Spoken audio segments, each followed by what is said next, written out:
Hello everyone. My name is Wardan Hüseyin. I'm graduate from Architect Department, Istanbul Bilgi University. And thank you for having us in here, really. Thank you for joining. Özge.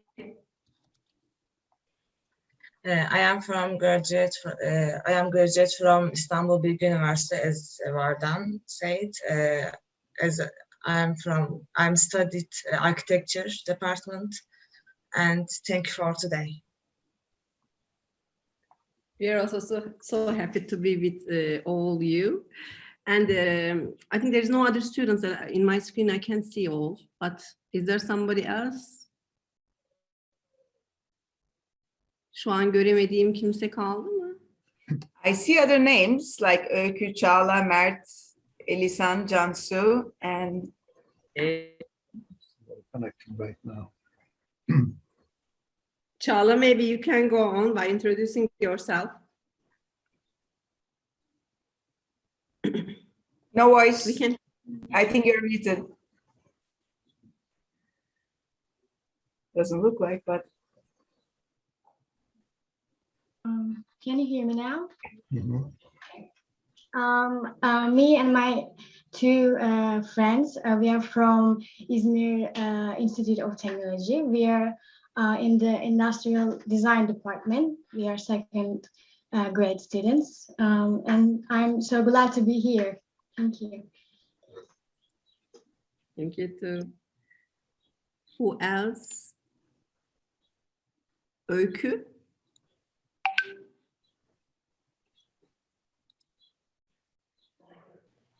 Hello everyone. Good morning. We are attending from Mimar Sinan Fine Arts University. Happy to see you. Welcome. And Cansu, maybe. Hello, I am graduated from Bilgi University. My department is architecture. Which grade? 4. Oh, you are graduated. Graduated, yeah. And Mert.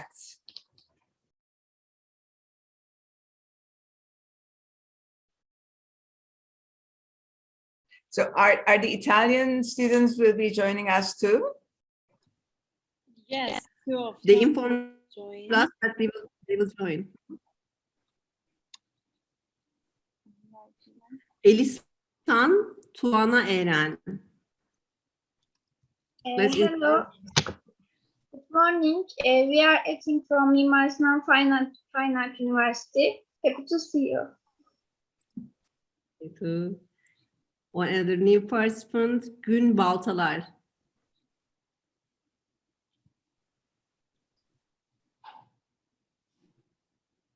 You are muted. Gün, we can't hear you now if you're talking. Sorry, my bad. Hello, I'm from ISTEC, Industrial Design student, second class. Okay. And one on left who is Mert, I believe. Mert? Where's Mert? Can you hear me? Yes, but we cannot see you. Please. Yes, now we can Perfect. see you. My name is Mert. I'm first year industrial design student at Izmir Institute of Technology. I'm so happy to be here. You're welcome. So looks like we just missed the Italian students. I asked them, but you know Italians. Well, we are here. I mean, no, but do they know the time difference? Did you warn them? Yes.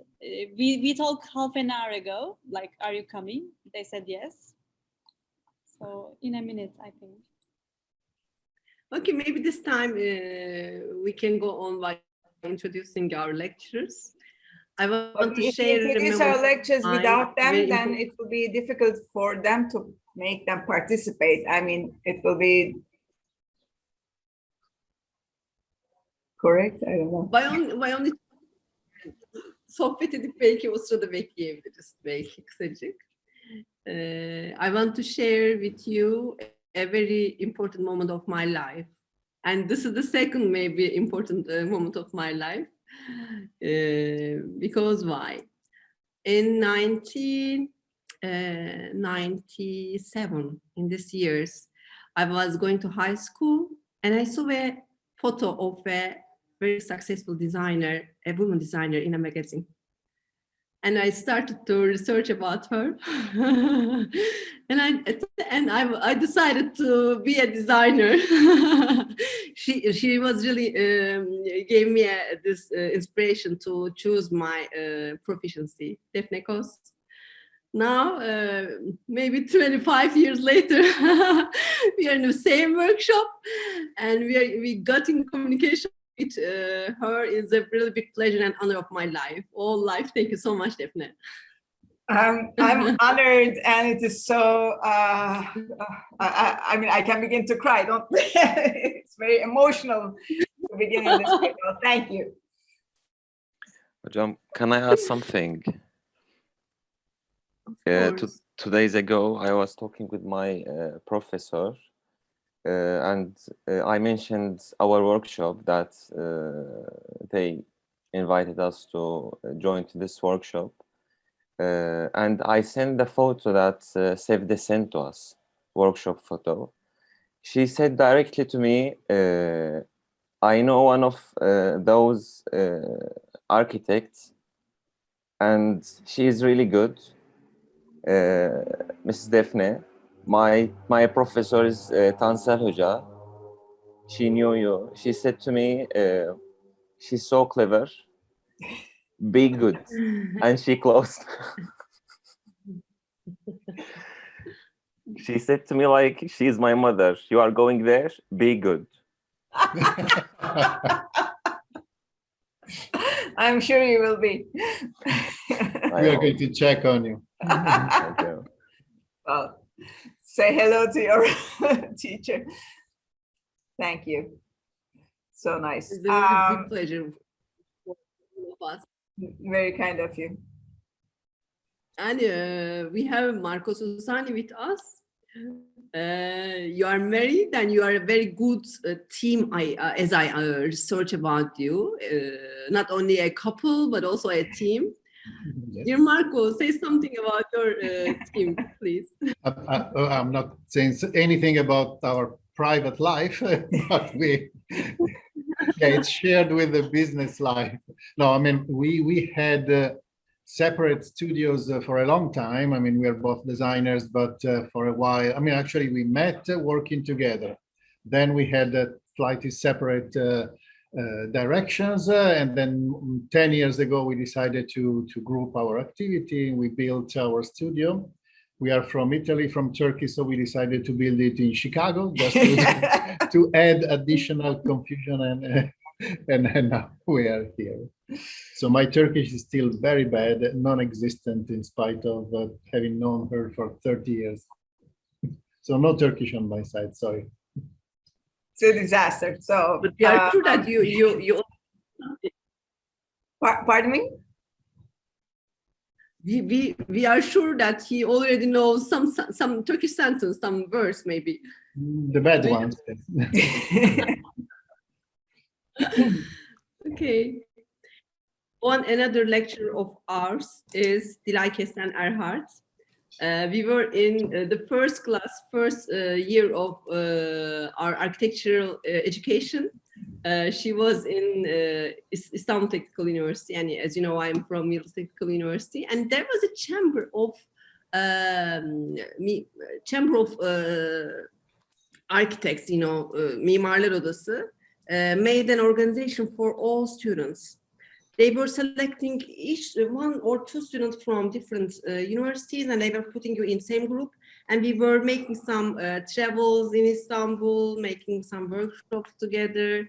And Dilay, we met in this group, and we go on for maybe 20 years then after. And she is one of my best friends, and at the same time best proficiency friend. And I'm so happy to host her also in this workshop, because she is also so talented on smart cities and living in Germany, in Stuttgart. And they are making she is working especially in a European project office, Steinbeis. And we are also working together in IT Valley here together, because she is a mentor of our IT Valley. And she's helping us to attend this processes of European projects. Maybe Dilay, you can introduce yourself better than me. Oh, thank you so much, Pınar, for the introduction. I'm really happy and glad to be here. As Pınar mentioned, we have been friends since a long time. And again, hello from Germany. And Marco, I can understand you. I'm also married with a German guy, and he cannot also speak so fluent German. He knows just the bad words, and we will see. I mean, we will go for a summer holiday to Turkey in August, and he started suffering that he doesn't know enough Turkish. But anyway, we have the 7 common issues here. So as Pınar described, I trained as an architect in Turkey, Istanbul Technical University, and master and PhD degree. I was focusing on sustainability and more building automation and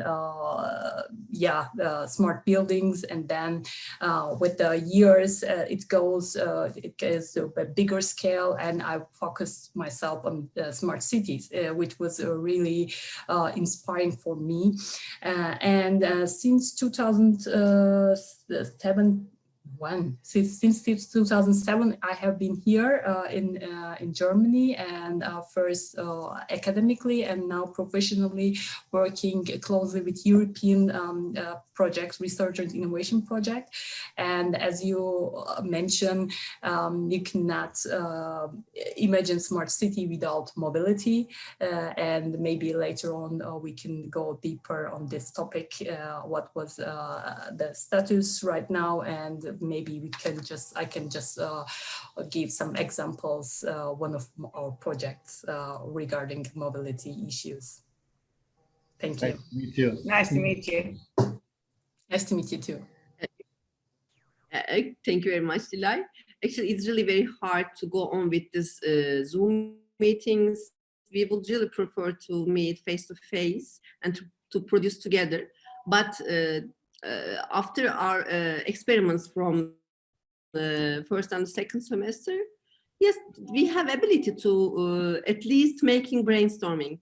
So today we're gonna make a cooperated brainstorming all together. After Defne Koz, Marco Susani, and Dilay Kestan will give us some information, some speeches about what is going on in mobility world, in new design, in smart cities. We're gonna try to think about it. That's not a hard and big ruled workshop. The main aim is to work together and to making this brainstorming what will be in the next feature. So thank you for all to joining, and we are happy to see you all face to face. And the time is like 15 minutes, 10 to 15. Maybe we should If you don't start. mind. Evde konuştum Andrea'larla. Tekrar. He said I'm on the way. 5 minutes ago, he was going to come after 5 minutes. But also we are waiting for Nuran Hocam. She said I'll be late a bit, so we don't need to wait for them. But yes, let's start. Yeah, absolutely. Then we give time to them to introduce themselves and make it a little back maybe when they join. So are we starting our presentation? Are you okay if we do? Just to check if you see everything I'm sharing. It's just a document. Okay, perfect. So you heard the introduction. Let me just move. Sorry, I need to move windows so we see everything on our side. So we're talking about urban mobility and the city. Most of the information I'm giving you are about the future of mobility. I think then the other lecture will touch on the larger scale of the city. We actually prepared an introduction of ourselves, but should we skip it? I mean, I think you already heard. So we are two designers. We gathered together 10 years ago. We have the company in Chicago, and we have, why don't we go directly to explaining why our interest in urban mobility and why we can maybe explain a little bit about what's going on in the world of research around this. 6 years ago, we started on the digital side. We developed for Xerox and for the city of Los Angeles an app that manages what's called multimodal mobility. And we will talk about this many times. So basically, one of the things that become more easy in a combination of physical, the vehicles that you can rent and share and so on, and the digital, so the way to plan your trips is one of the advantages is that it's easier to combine modality, like to have one segment on a bicycle and another segment on a train and so on. So that app was about that. It was about pushing the combination of the best medium of transportation for the best type of trip. For a startup, we developed a combination between your calendar and the way you manage mobility. So in a way, you could have your application calling an Uber or planning a bus trip, just looking into your calendar. We worked for BMW in US, in Chicago.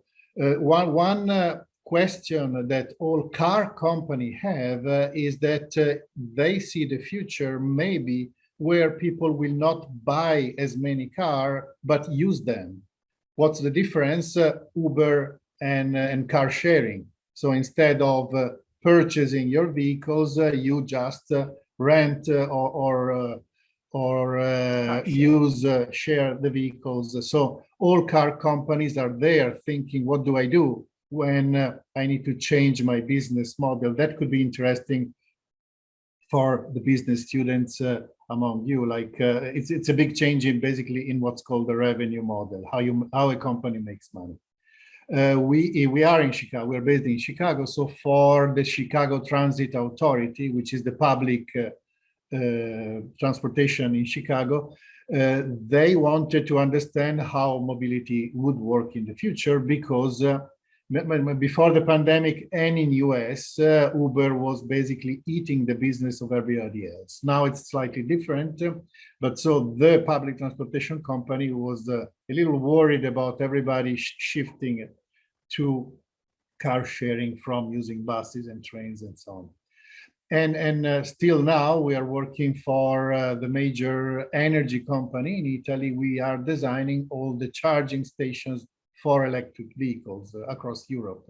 So that's another part of how the city will change. You will see if a car is parked, it's there and it could be charging. So that's, let's say, our past work.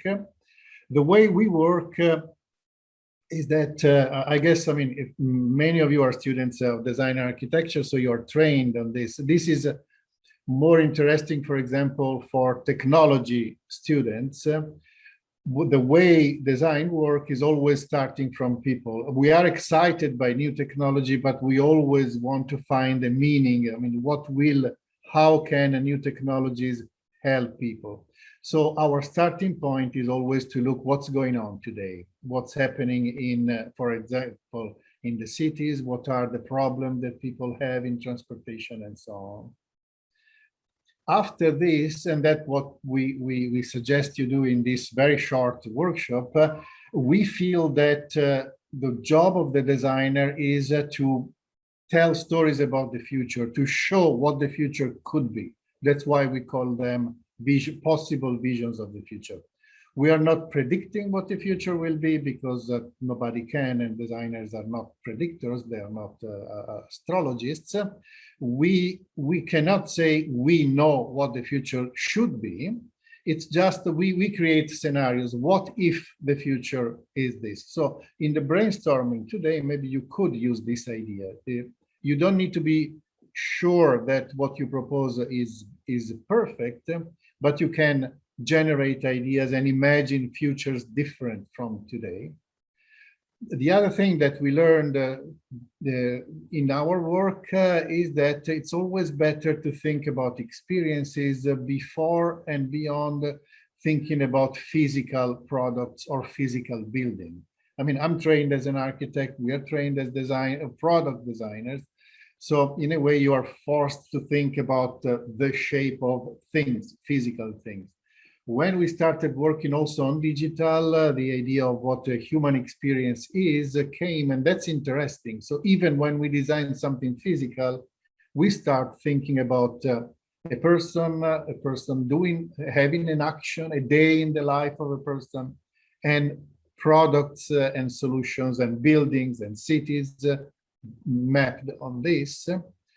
And we do innovation. So that we design in different time frames. So sometimes we design a product for tomorrow, and maybe we cannot or we don't need innovation. Very often we design products and solutions for 3 or 4 or 5 years out. And in these cases, it's really about imagining a different future. And we work very often, I mean, the three disciplines that work very well in innovating is design with technology and with business. So that's how we do innovation. To introduce the topic, we just collected trends of mobility solutions that are already changing. So that's a picture of the today, what today points at the future, what's happening a little bit today as a trend that can become something much bigger. Let's start from vehicles. I think you already know, and you've heard the topic of micromobility. So basically, between walking and bicycles, motorcycles, and so on, there is a big space that is very interesting, very cool in this moment.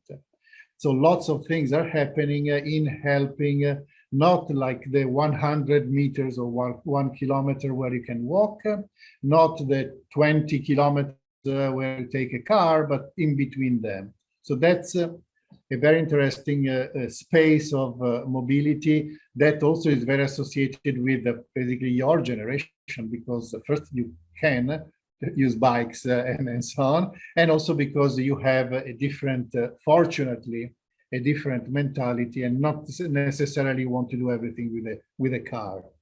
Another place where vehicles may change is smaller buses. Actually, when I do these lectures in any place but Turkey, I need to explain. In Turkey, it's very easy. You have dolmuş that I think, even if sometimes it seems like a type of transportation of the past, it's actually very, very interesting today. So it's smaller than a bus, bigger than a car, and it's way more flexible than a bus, because what I understand is that you can stop at dolmuş, say, hey, stop, even if there is no bus stop and so on. So it becomes very interesting if you can associate, and I think it's already happening in cities like Istanbul, if you can book them on demand. So that's the other part that is interesting.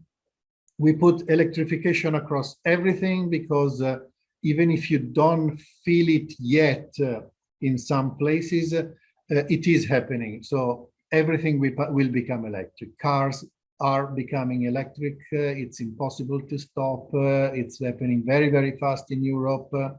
So that's another thing that changes, basically because some of the bad things associated with a lot of individual transportation, like pollution, noise, and so on, at least that part will go away. And also energy, I mean, management of energy, also one part of sustainability. This is the same is happening with delivery. So remember that mobility is not only moving people, but moving things. Large companies like Amazon, FedEx, and so on are already planning this very coordinated management of mobility, smart already, and then self-driving cars. So I put on purpose this image because it's a slide that I prepared in 2017. So this is a 4 years old slide, and I left it because at that time we should have already self-driving car. We should have had self-driving car last year. That's not happening. So this is way more slow than what we were dreaming and expecting, but it's coming. Maybe it's coming only partially, but cars are already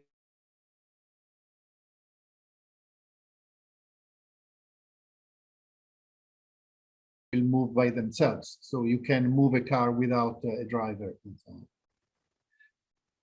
Other things that are happening in vehicle management is that they communicate with each other. So there are ways of defining this. They call it vehicle-to-vehicle communication, vehicle-to-cloud communication. So if you are a little bit familiar to the technologies, not only the digital, I mean the phones and the apps you use, but what's called Internet of Things, what's interesting is that a car could tell the city where it is. A bus, I mean, already today, bus companies know exactly where every bus is.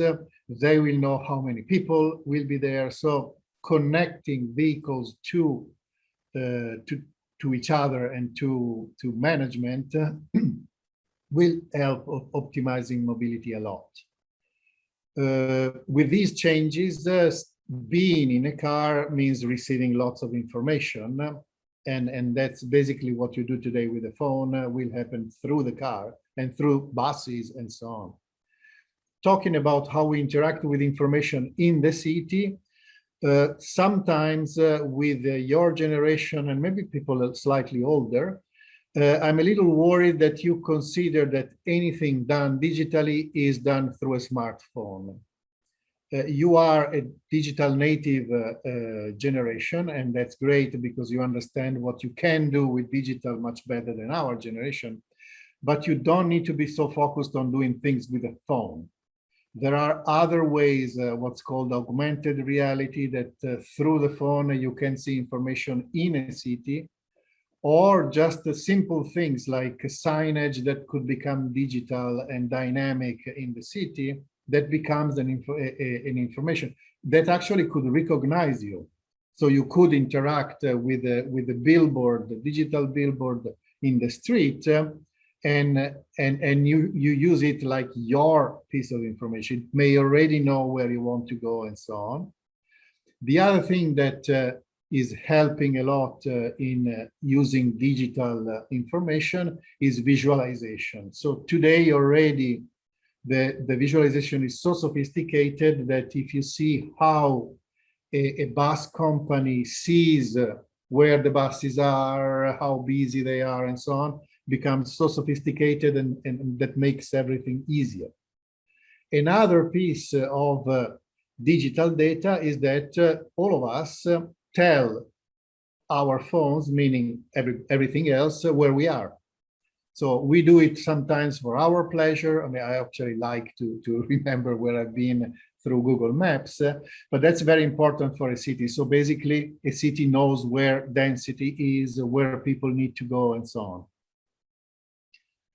Which means that the city can understand itself much better. So if you think that the city is an organism, in addition to being a built place, streets, buildings, piazzas, and so on, a city is also a living organism, like an animal, or like a group of moving organisms like people. So today, a city understands itself and the people in it much, much better. It has never been possible until now for a city to, at a glance, to see where people are, where they need to go, where congestion is, and so on. And that's very, very important. Other trends you know very well, I mean, car sharing and vehicle sharing, that's here to stay. I just introduced, in case you are interested and you work or you will work in this field, this is called MaaS, which is mobility as a service. So basically, instead of thinking at mobility as vehicles, many companies and many groups are thinking that this is a service. These are actually applications. Some of them are dead. So what happened in the beginning of digitization is that there were many more apps to connect people to the city beyond using Uber. So it was more grassrooted. So everybody could, for example, there were apps where you can tell the city where bad streets are, where problems in the street are. This has been a little lost because at least in the States, Uber replaced everything. But the idea that every individual, without going through a big company, could talk to the city is interesting. Another thing, maybe this is less important in this context, is that with digitization of mobility, many companies, taxis, started to have dynamic payment. So you pay more in congestion areas or in congestion times. This has been seen as a problem because it sounds like companies cheating you, but it could be a nice idea also to apply to public transportation, where you can think that you have cheaper buses, or you can basically use how much you pay to push people, for example, to use more sustainable solutions. Trip planning, if you are using a Google Map or Apple Map every day, you know that planning a trip is becoming very easy, no matter which mode of transportation you take. That's the big change in the last years. So it's not only about navigating, like driving your car, knowing where to drive, but it's about planning your trips. And this will help multimodal transportation more and more. We already spoke about this. And now let's go to the scale of the city. When a city knows so much about what's happening in the city, it's much easier to manage congestion, both by putting taxis or by let's say in the long term, changing how you close or open streets. One thing that could be interesting for you is to apply this to a much faster dynamic change of the way the roads are managed. So basically you could think that the city could open and close or change direction or change the balance between cars and bicycles, for example, not every year but every second. So if you invent, and that's what you should do, dynamic street signage where you can give, I don't know, 2 or 3 lanes to cars and 1 small lane to the bikes if it's winter time, and then in the summer or when it's not raining, you restrict the street to 1 lane of cars and you open more to the bicycles. So that's, if you should think that the hardware of the city is not so hard if the city is able to change the way you use the roads. One final observation on the city is that cities, you know very well, are very important, and cities and businesses are recognizing this. While in the past, at least in many places, for example, the US, public space was always considered as less important than private spaces. The idea of quality of life in the city, both because of generations and because of even economy and economics and sustainability, is becoming much, much more important. So you notice that I said that we always start from people, and the trends I showed actually didn't include how behaviors, how people are changing. I just put this trend, which is a social trend, that describes maybe the generation before yours and yours. That is, generations are becoming less attached to things. So the idea of not buying a car could help moving to more dynamic transportation like car sharing and so on. That's the only slide I put about people and how people change, because that's a part of your job. So I would suggest that you start your workshop thinking at your experience, I mean, what you think about the city, about transportation, or somebody you know. So you start defining who you are designing for. And the first step you could do in your brainstorming is to describe a typical trip of yours, for example, or of somebody that you know. Starting from, and the more complex the trip is, or the most difficult trip, like I have always problem, I need to wait under the rain, or I use my bike, but I don't know where to park it, and so on. So out of all the trends that we presented, the one that you need to generate is what you want, what people want, what you want, and so on. And that will be the starting point of your project. If we have a little more time, like after having described what's going on in the world of mobility, I will show you some of our projects. So examples of projects, all based on the vision that we propose. So what we imagine is that in, let's say, 5 years, mobility could become more as a service, so people will abandon or reduce owning cars, that the infrastructure will be what we described, the combination of digital and physical organisms that are able to know exactly what's going on at every time, that public and private are not so different. So one thing that I think we tend to consider if we think at the past is that it's either I own a car, I drive a car, or I take a bus. Think about combining the two, better combinations of the two. One part with a rented bike, another part with a bus, and so on. And what we said before, everything could be on demand and personalized for what you need in that moment. So in the end, that's what we propose. Think, and what we do when we design, think about a future where these things have happened. So if these things have happened, how can you imagine the city or solutions for mobility? And I was suggesting do it in terms of what if this happens. To show how we did it in some of the projects, remember I told you we did a project for BMW. This is a tool that we used. So basically we were interviewing people and describing how they were using their cars. And it's what it's called user journeys or experience maps. So basically tools to draw diagrams of how people move in a city.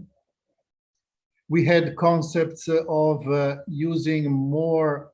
This is a concept based on many people going in one single location. Something that happens, for example, in the morning when lots of people go to a factory or to an office building. Today, everybody does its own way. Nobody plans, for example, to share the same vehicles and so on. This was an idea on using small buses similar to Dolmusch to optimize the movement of rush hour towards one single place. We had concepts of what's called dynamic pricing. So how you can have a very comfortable ride paying more because the bus goes to you versus you walking to a bus. We had concepts about giving the city a kind of way to manage feedback from users. Like in a city, you could look at an area or a street and receiving all the Twitter feeds, for example, from users. I already mentioned this. We did design an app to manage multimodal transportation in Los Angeles.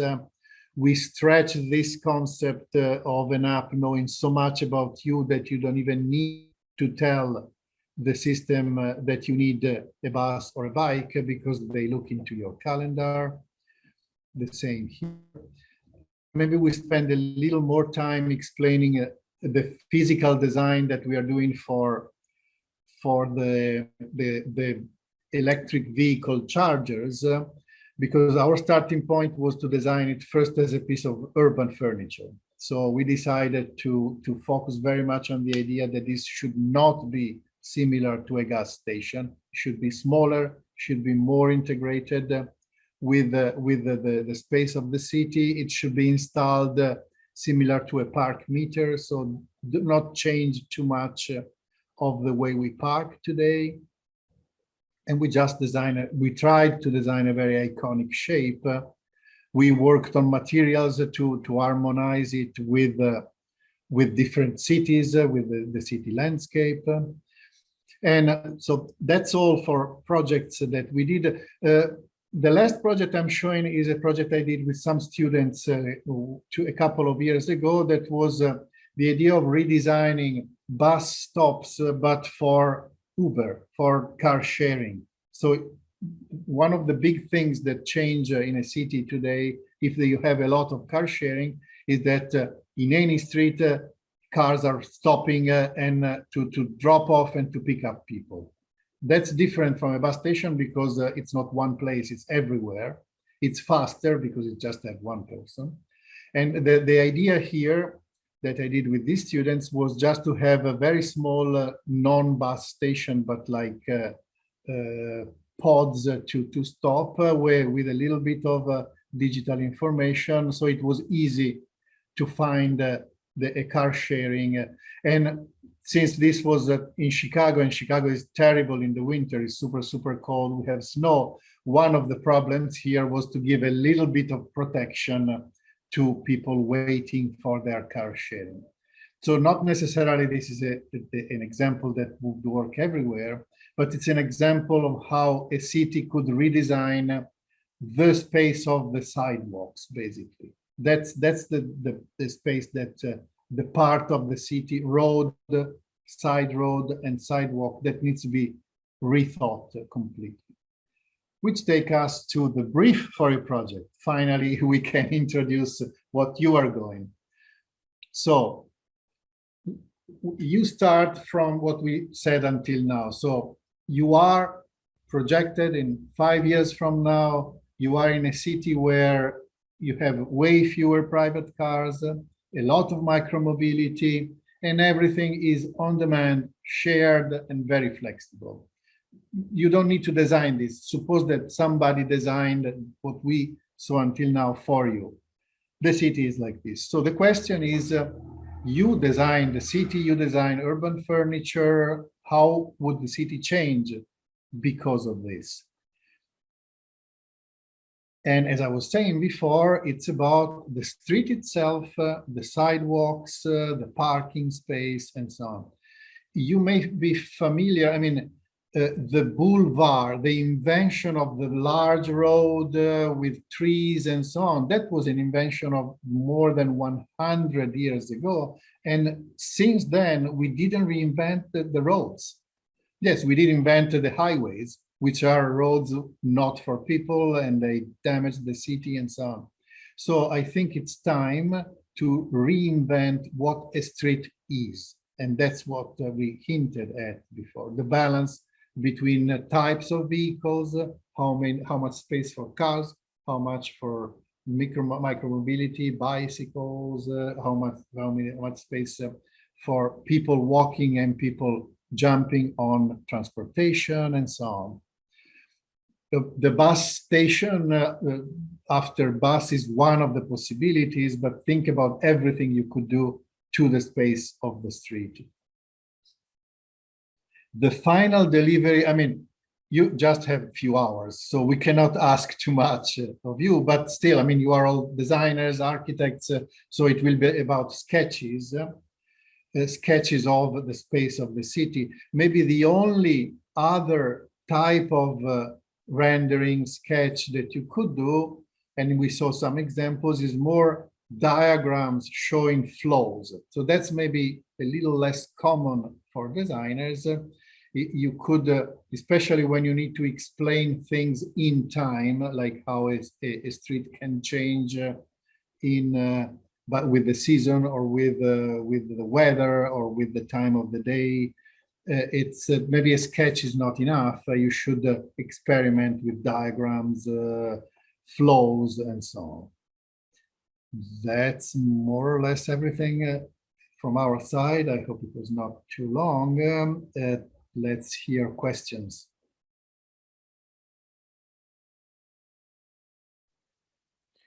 Can I start?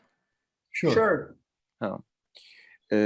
Now, following to last slide that you explained to us, now we have to think about the city, as you explained, without, with less vehicles and more sharing vehicles and micro vehicles. First of all, are we going to select the city that we are in first? Second, are we going to looking for specifically for furniture? I mean, urban furniture for charging or waiting or stations first, second, or we going to look after solutions besides those urban furnitures? Well, did I ask? Yeah, absolutely. And I think that definitely you can begin to think about your city, where you live, where you're more familiar with. And secondly, think this world, that is going to change the entire behaviors that you used to so far. So, because still now you will take your bike, you will take your car, and you will use maybe dolmuş or so. But imagine this world with you inside. And then what we are asking, as you were saying, we are going to ask you to think and design the solutions, the proposals for the way of living in this world, including maybe designing the charging stations, maybe the bus stops, not bus stops, but the car sharing stops. And but not only, I mean, these are the things that we can give you, but you can begin to think and you can begin to find some new typologies that we can create. I mean, that so far they do not have their title. So this could be our, brainstorming. It's also, I don't know how you are going to work, but if you keep the Zoom open, so if you work all together, you could also take advantage of the fact that I believe we have students that work at the scale of architecture, like students of architecture, students of design. So use the collaboration to test all the scales, all the type of solution. So don't hold, if you are an industrial designer, maybe you would, it would be slightly easier for you just to design an object. But if you work with an urban planner or an architect, maybe you learn something or you decide to change scale and to design actually a street, like where you put the trees and so on. So the scale of architecture. So take advantage of the fact that you have different disciplines and learn from each other and be more free. So you don't need just to stay a designer, an object if you are a designer. Just think about it. Sometimes we say it's like doing a science fiction movie. So when you imagine a future, it's not only one thing. If you are the director of a movie in science fiction, first you think, okay, how the future will it be?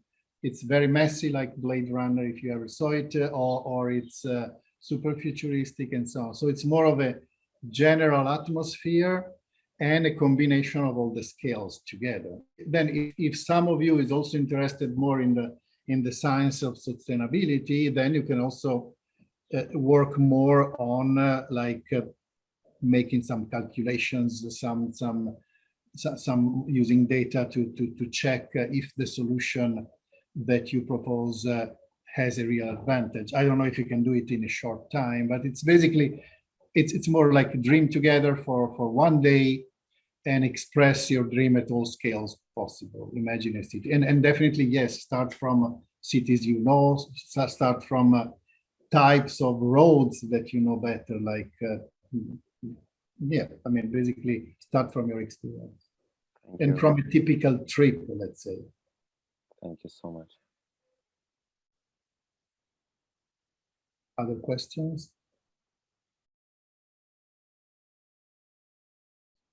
I sent our presentation to Pinar. So when now that we are done after the other lecture, students, you will have the document we presented as a reference. So if you want to go back and check something, you can do it.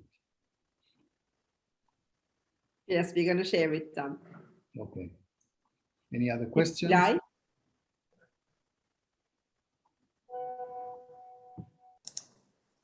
Yes, I don't know if I should present something.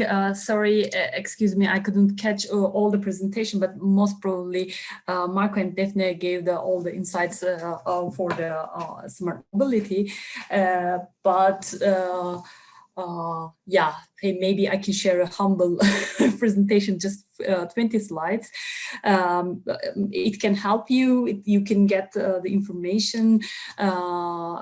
I mean, you use the information, but it's more, how can I say, more theoretical. It's just a little bit an example. So I try to share and I try to keep it really short and yeah, tight. So if I share my screen here and if I go to presentation modus, I guess everybody can see presentation, right? Not yet. Not yet? No? Not yet? Coming. I hope. Yes, we can see. Yep. Perfect. Okay, as we briefly described, I have been working with smart cities. Then I would like to show the perspective, the smart mobility for smart cities. So here, there's a short agenda. That's what are the features of the smart city, what is the mobility in smart city, and as I have been working with different European Union funded projects, European Union Smart and Sustainable Mobility Strategy can be also interesting for you if you really want to design for European countries. Okay, so as an introduction, we all know a smart city has different dimensions, and smart mobility is one of those dimensions. The mix and model access, priorities, and non-motorized options, integrated ICT. ICT means information and communication technologies. That's the short abbreviation of that, and you will see all over in the European Commission projects as in this. So what are the features of the smart city? So smart cities are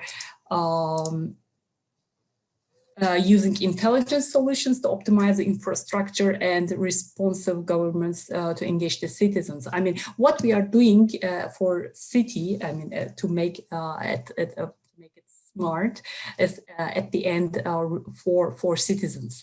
And mostly the recent trend is not to design just by selves, and it's getting more and more co-creation with citizens or with the users together. What we can make, how we can use the city smart and make it smarter. So it's also, we have lots of problems in the city, like traffic congestion, congestion, energy use, CO2 levels, and it's always the potential to improve that infrastructure and also the public services.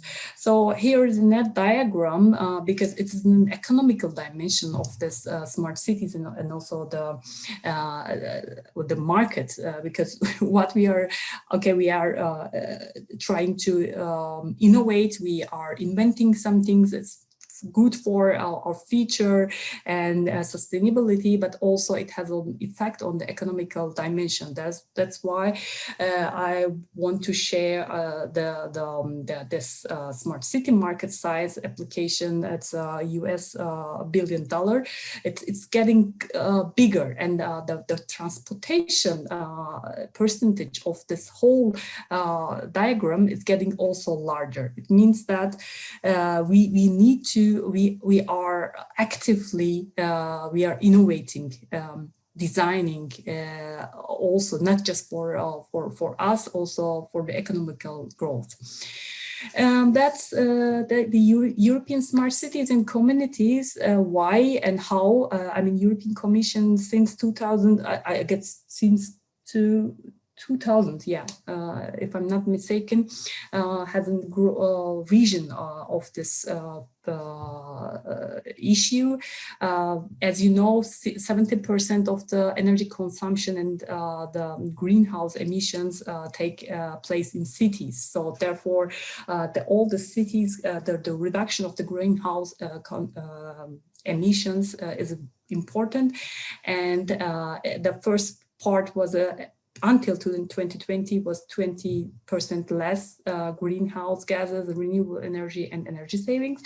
And then to 2030, issues was more, how can I say, better targets. Targets were tough, and then now we have 5 energy union points: energy security, solidarity, trust, integrated energy market, energy efficiency, low carbon society, and energy union for research, innovation, competitiveness. That's the target of the European Union.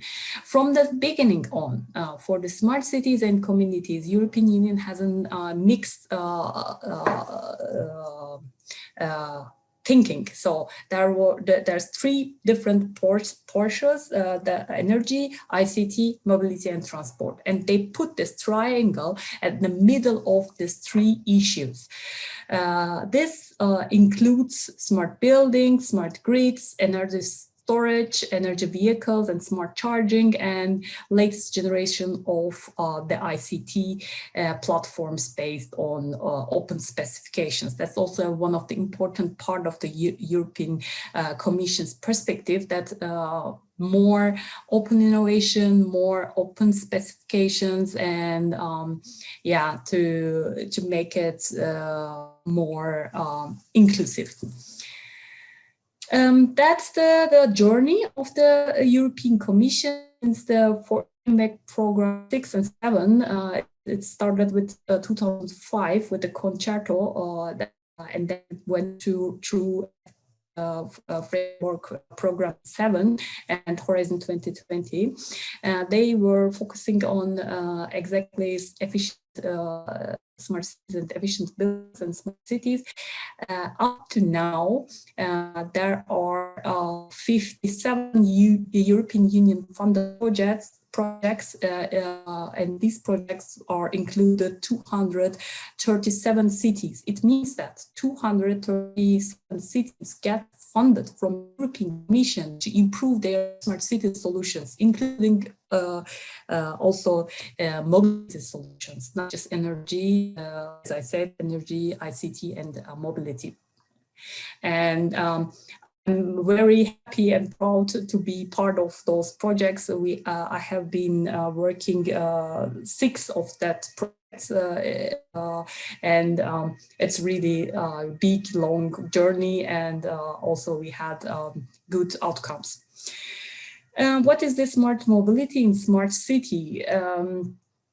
And again, we have urban mobility is described as a lifeblood of modern cities. So it's a critical economic factor and as a facilitator for the smart and sustainable development, as I also showed the economical perspective. What I can say here is there we already saw also the previous presentation, there are some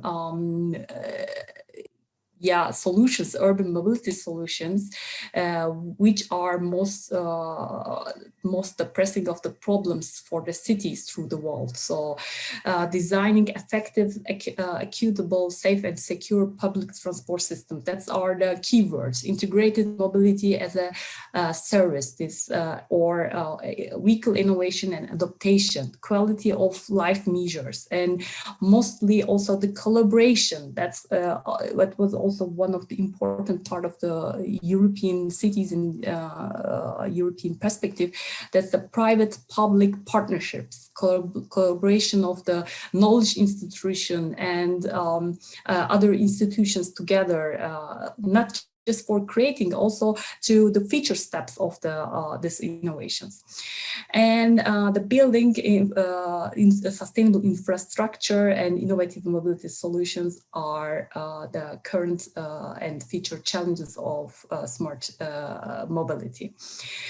We have to tackle some problems when we are thinking about the future problems, or in general urban mobility problems. What are they? Reducing and controlling the pollution levels, meet the air quality standards, again safety problems, and now as we are connecting with the ICT platforms, cybersecurity risks also has a high priority, and transportation poverty. It's again economically. I mean, if you don't have so much money, how can you afford your transportation? That's also the money is also the part of this. Okay, the EU smart and sustainable mobility strategy, that's the theoretical part, maybe not so interesting, but I just want to mention there are some ambitious goals centered on cities. There are 10 key areas to make the ships concrete measures for the European Union. That's the sustainability, smart issue, and resilience. So they want to introduce the transport has to be sustainable, become sustainable by means of zero emission vehicles, vessels and airplanes, renewable and low carbon fuels, zero emission airports and ports were also, I mean, they will be also supported from the funding, research and innovation fundings from the Commission, and interurban and urban mobility, healthy and sustainability, that's the smart issues are innovation and use of the data and artificial intelligence for the smarter mobility, and also under the resilient title, that's the mobility fair and just for all, transport safety and security models are really important, and they want to reach those 10 key areas, that's flagship areas, by 2050. So that's along with this 10 flagship priorities, the European Commission has set some targets, and you can see that targets here, that's, as I said, a little bit theoretical, maybe that's not so important, but I just want to show that that's the vision. That's the vision that we have to consider. That's not just, we are just designers or citizens, are part of the system. That's also the kind of the bigger authorities or the higher authorities, they're thinking about that, and they're targeting some regional numbers or sentences. But we are the key persons to realize that regions. Okay, that's one example. The REMO regeneration model accelerating the urban smart urban transformation. That's the one European Union supported smart cities and communities project. I was involved in this project. That was 3 lighthouse cities: Nottingham in UK, Valladolid in Spain, and Eskişehir from Turkey. These 3 lighthouse cities get supported from, the consortium is huge.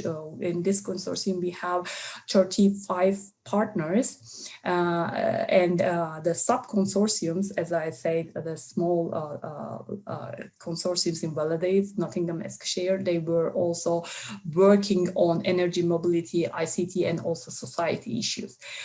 Here, I just want to show overall urban mobility actions. They really focus themselves to improve the clean power for transportation, the vehicles, infrastructure, door-to-door multimodality urban transport, further clean logistic, open up intelligent in urban transport systems, and promote use of the cleaner vehicles. So as most of our students from Turkey, I just want to give one example from Eskişehir.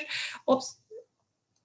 Oh, okay. I forget the slide, but anyway, just I want to share that say that Eskişehir, they really build a really long bike road, and also they introduce some gas powered buses, and also they had also some electric vehicle charging stations, smart charging stations within this project.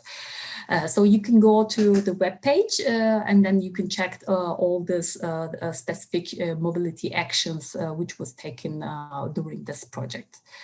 So that's, I just want to keep speed and want to give some more time for you.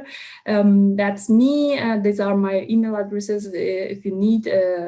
Just I forgot to say that I'm a lecturer and master smart city solutions in HFT Stuttgart here in the University of Applied Science Stuttgart. And yeah, that's the address of this, and that's the private address of me. Thank you for your attention and good luck for your design new ideas. Thanks. Thank you too. Thank you very much, Hilal. That was an awesome presentation. What the presentation was really so full of information that our students can use this information to find their inspirations and starting point maybe. So if there is a question, maybe our presenters can reply. If not, I think Andrea is here. Andrea, are you here? Yes, I'm here. Okay, can you please open your camera? If it's possible, because really we were waiting for you. It's so important for us. Hello again. Hello, how are you? We are all fine, thank you very much. And I would like to introduce Andrea because he is somehow by accident really my student, and at the same time Molinari student. And it was a really big coincidence. We didn't plan this, but it's a good common point of us. So he is graduated. Can you please introduce yourself a little bit? Yeah, sure. I'm Andrea. I'm an architect. I'm now working in an interior design office, and he is a student of Luca. I mean, my boss is a student of Luca, so it's everything connected to Luca. And I've been in Erasmus in Turkey, in Istanbul, and I had the pleasure to meet wonderful people like my teacher, Sevde, and all the other students that I can't see now. And I would like to come back in that place because it's amazing, and I miss you so much. So unfortunately I can't participate at the workshop because I'm now working, but I'm listening to you, and it's really interesting. So good luck for the person who are participating to the workshop, and follow my teacher Pinar because he's amazing. Thank you so much. Thank you. We will send you all the presentations that we have shared with you, so you can find the resting part that you missed. Would you like to add something, Daphne or Marco, after Dilay's presentation? If you don't have questions, this means that you are ready to sketch work. You have lots of ideas, so go on, start. Actually, can I ask something? Sure. As I understand, we are going to create ideas about sustainability and mobility in smart cities. When we consider the Europe or America, they are totally different from each other. So can we firstly decide the place where we should start? Yes, for sure. And actually, I apologize because I was supposed to say it, and we already have two questions. Yes, absolutely. Start from your city or a city that you know. So start at this point. I think you're all from Turkey, so start from, and if you want, start even from a neighborhood or a street. I mean, if being very concrete helps you, especially because you don't have time, start from very concretely. I mean, if you know, for example, that you have, I don't know, in Istanbul, an area where you know that it's very difficult to, I'm making an example, park a bike and then take the bus, or a very congested area where there are buses, but they are impossible to find and stuff.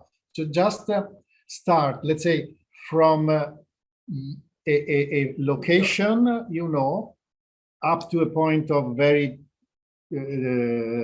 focused, like the street, you know, or a type of street, you know, and also start from a type of trip, you know, like, for example, changing from a bike to the train, or from a ride with a friend to taking the bus, and so on.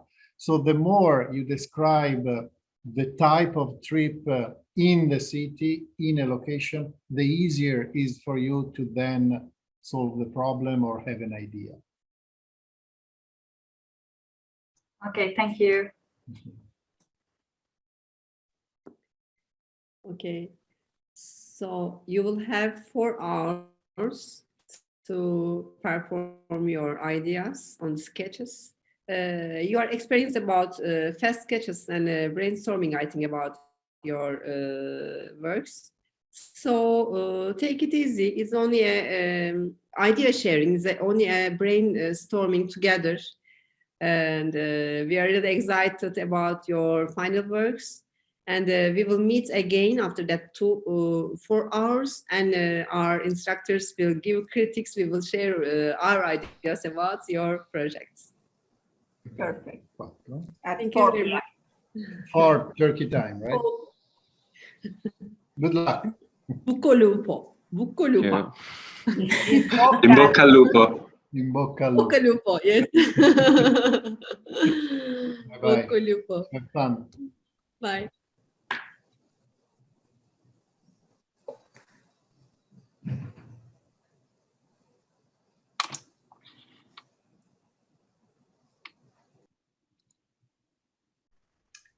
Emre, you are in the first row, so I'm going to begin from you. Oh, okay. We attend together with my two colleagues, so we are going to present together. Are they here? Yes, Öykü, Elizan. Okay. I'm sharing screen.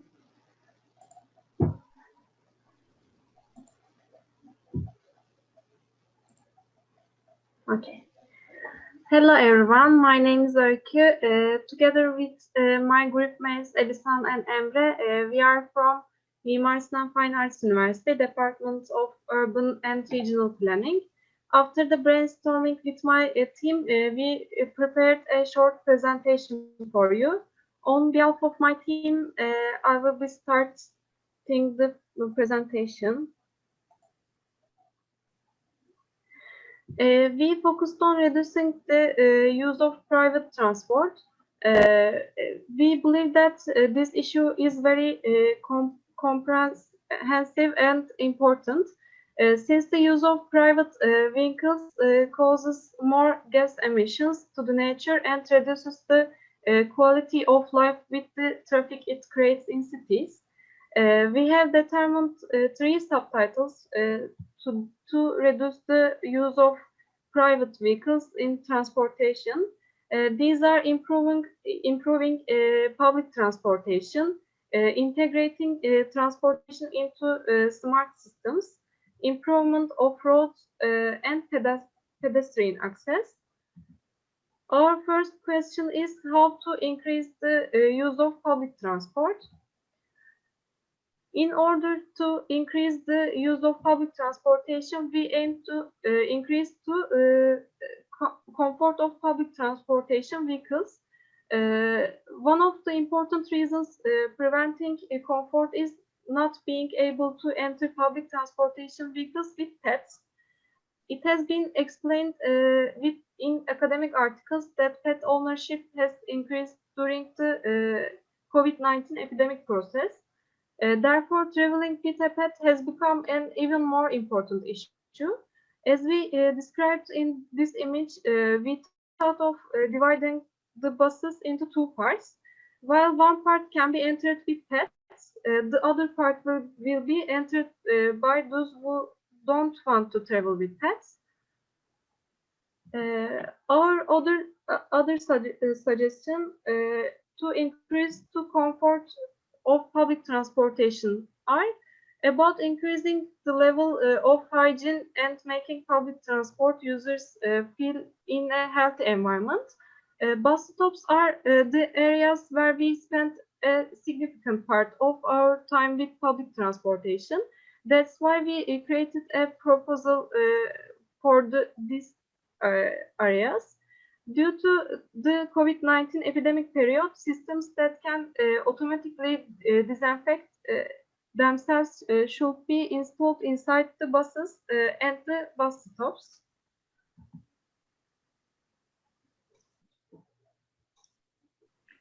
Hello, my name is Elisan Tuana. I will also talk about the integration of smart system and transportation. There are 6 main topics that we have determined around smart system: topography, weather, routes, data, mobility, security, and energy. We have focused on improving public transport system. In this process where transportation system and change transform, pedestrian mobility will also come to the fore. Encouraging individual to act should be supported by smart system. In this process, under the heading of energy, the movement of individual can be converted into energy with the floors used at stops and pedal movement and bicycle transformation. If this transformation is made available in public transport, it will encourage individual in the process, which is aimed to ensure mobility. Mobile application determine safe routes, weather condition, and topographic features should be evaluated in system. The mobile app which we envisage to determine routes according to the usage habit of individual should evaluate all these components and manage mobility in the city. Lack of light in the urban area or a security problem caused by different reasons should shape the transformation route of individual. These decisions are developed in line with the artificial intelligence that underlying smart system. The important thing in this process is that the data explosions can evaluate the data in the determine parameter and produce isolation. Among this smart system, digital twin system that combine digital and physical system should also be used. It is very critical for the quick solution of problems that might cause a disruption in daily. Finally, there are many cities in the world where these practices have been using. What is important is this system integrity and urban space to considered as holistic approach. The third and the last topic we focused on the workshop is improvement of pedestrian transportation. The first suggestion for this topic is enlarging the green areas. It is crucial for environmental benefits and human health. Some examples can be seen in photographs taken in May 2020. The second suggestion is that adding or increasing the number of street furnitures. Street furnitures are items added to roads, footpaths, and words to help the pedestrians. There are some examples of street furnitures below. Adding smart bicycle parks will also assist to the riders. Bicycle will become a much more crucial item in absence of private cars. Here are some examples of bicycle parks, which one of them is located in Amsterdam, and second one is a concept bicycle park. It's only just a design. And the second one, the concept can be used in future because it seems much more modern and fresh. Finally, we have some sketches explaining the city and the parks. It's a simple sketch, but it tells the importance of green areas and urban furniture. Thank you for your attention. Thanks. Thank you. Thank you. Can you leave it so we can comment? We have time, right, to comment. So can you leave the slides? So maybe I'll go reverse. So if you start from the end, I wanted to say something in the end. Yeah. I can go. Yeah. Yes. Okay. So this one and the one before, I think this is a good example on how we can learn from, let's say, the experience of the pandemic has been negative almost for everything. I mean, for sure, it was negative for health. But what's interesting is that people were accepting change overnight, basically. So in just a few days, our cities were completely different. And it's nice that you think that you can propose something that basically keeps the change also after the pandemic goes away.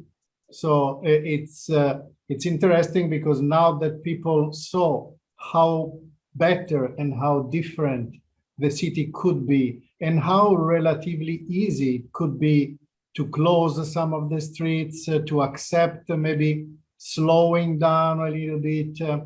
So I think it's interesting that we could leverage a negative event like the pandemic and move it to a proposal of something positive for the future.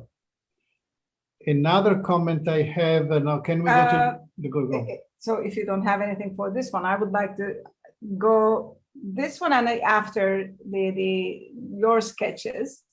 So when you were saying, you know, like in one night, everything has been changed, and this is definitely true for each city. I mean, all the habits that we used to, like if I'm going to consider like Chicago.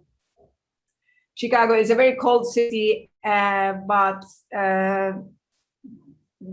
during the summertime, even though the weather is gorgeous, every time it is, the people would eat indoors, whatever the weather is, shiny, beautiful, gorgeous, 30 centigrades, people are used to eat indoors with the air conditioning at maximum.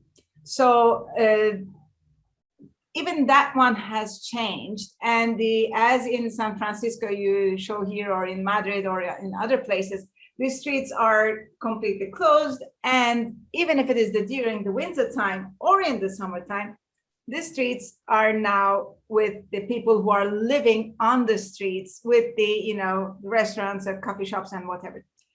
When you were sketching and using the mobility or the, you know, integrating the bicycle parks and benches and so, which is perfect, but I see that your minds are still thinking in the actual system. So the road and the sidewalks. Forget about it. I mean, when you are dreaming, when you are thinking for the future, you should be even more free of the spirit to think about. You can even change the road's structure. I mean, you can do whatever you would like to do, because right now we want to get rid of the existing system. And thinking of that, I don't know. I mean, we can add the electricity. If you are using bombs, we will be, you know, like if I have the bicycle, I will create more electricity to my bike. And I mean, all these things can be thought differently than the actual system. Just a small parenthesis, and then. Can we go to the first one? So to the bus divided in two.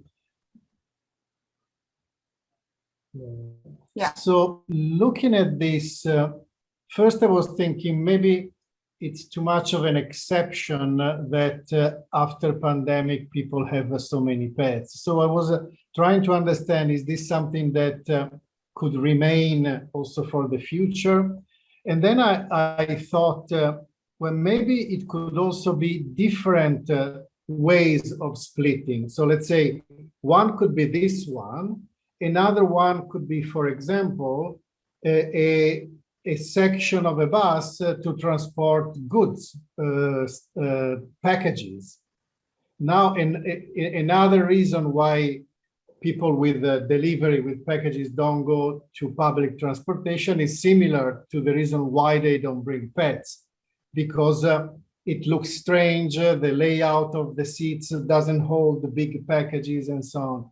So I see inside this idea, not only the idea of adapting large buses and public transportation to transporting pet, which is fine, but the idea, I mean, evolving the idea of splitting buses in two parts to have in the specialized part other types of changes. Again, could be packages.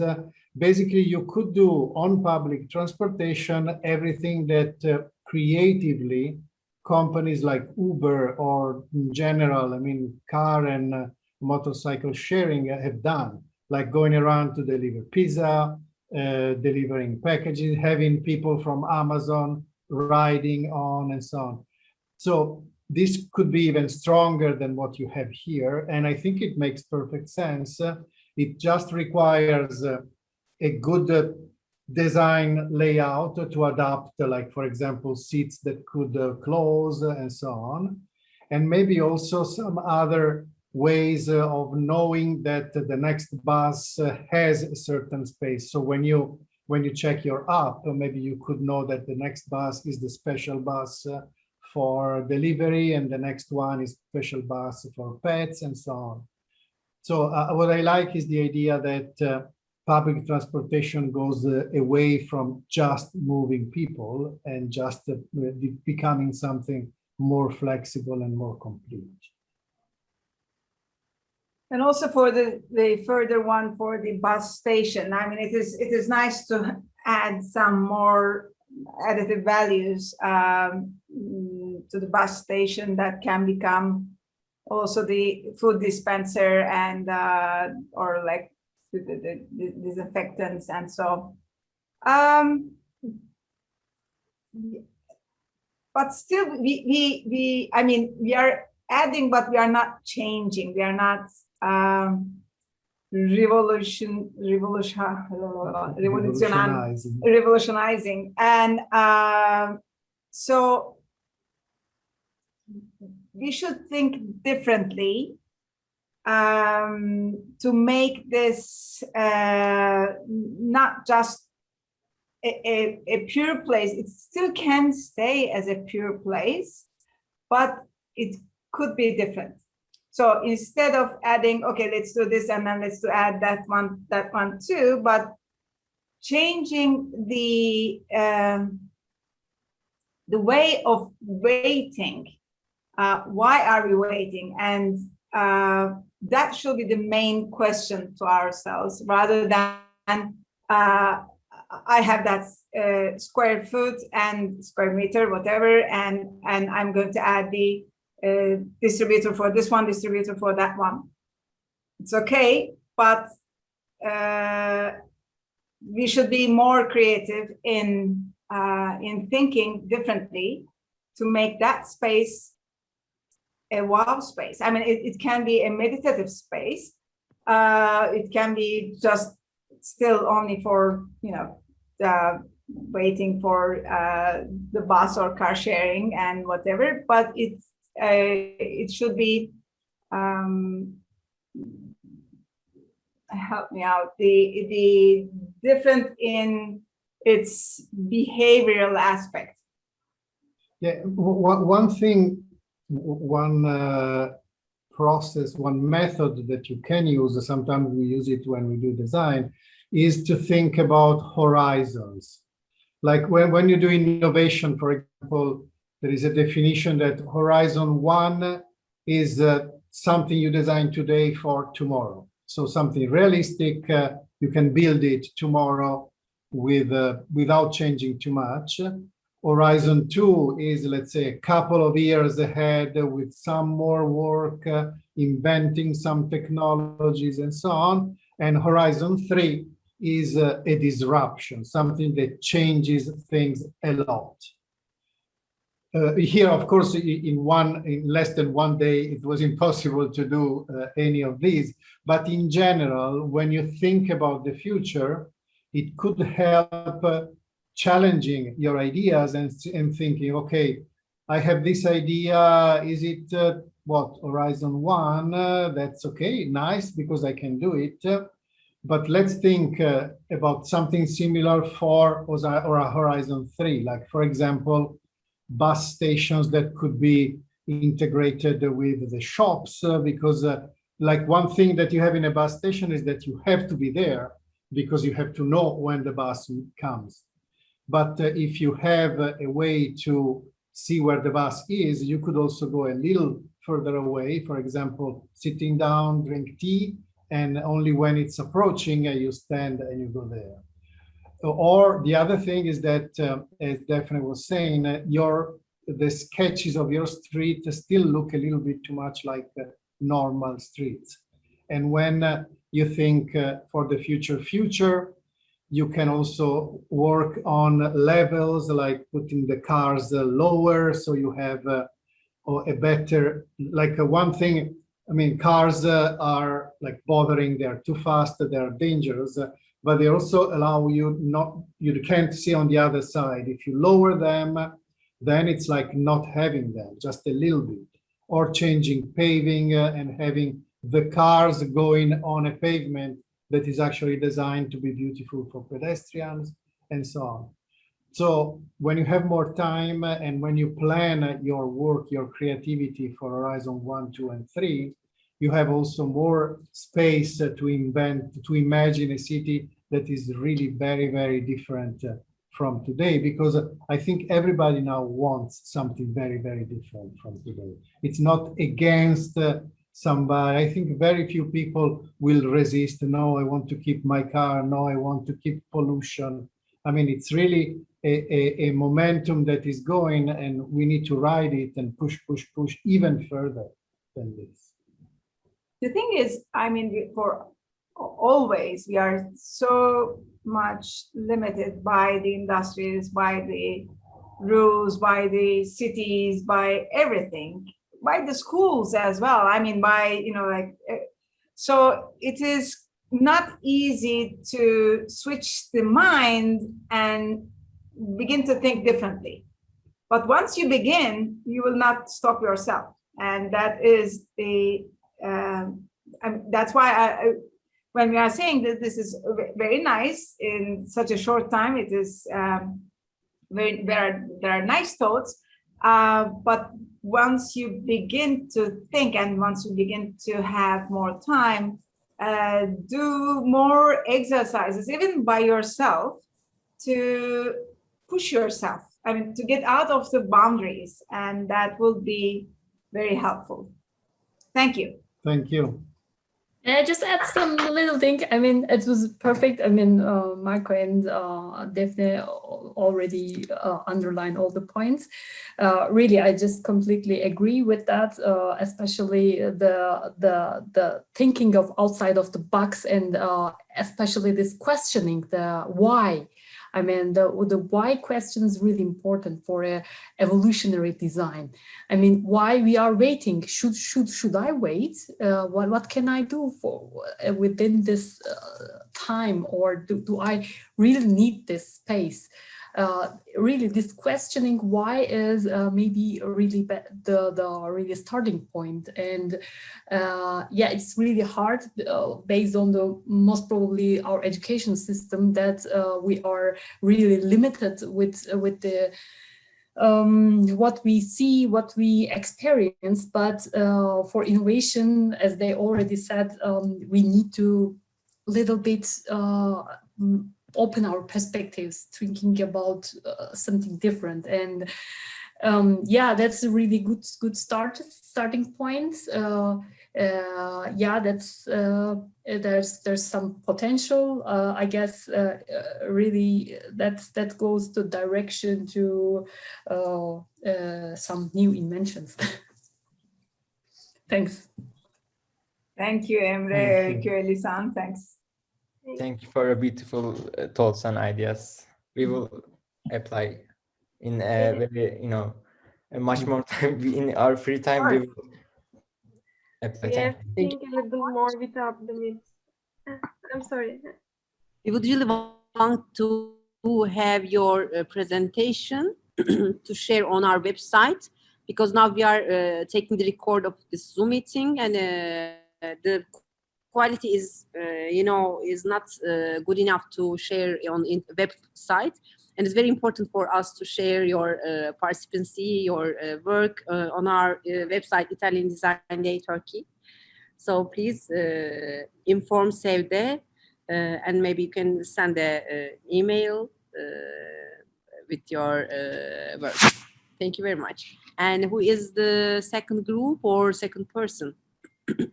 We go for second group. Mm-hmm.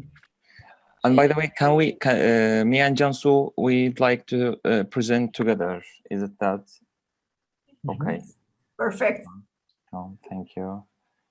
I'm start. First of all, thank you to having us in here.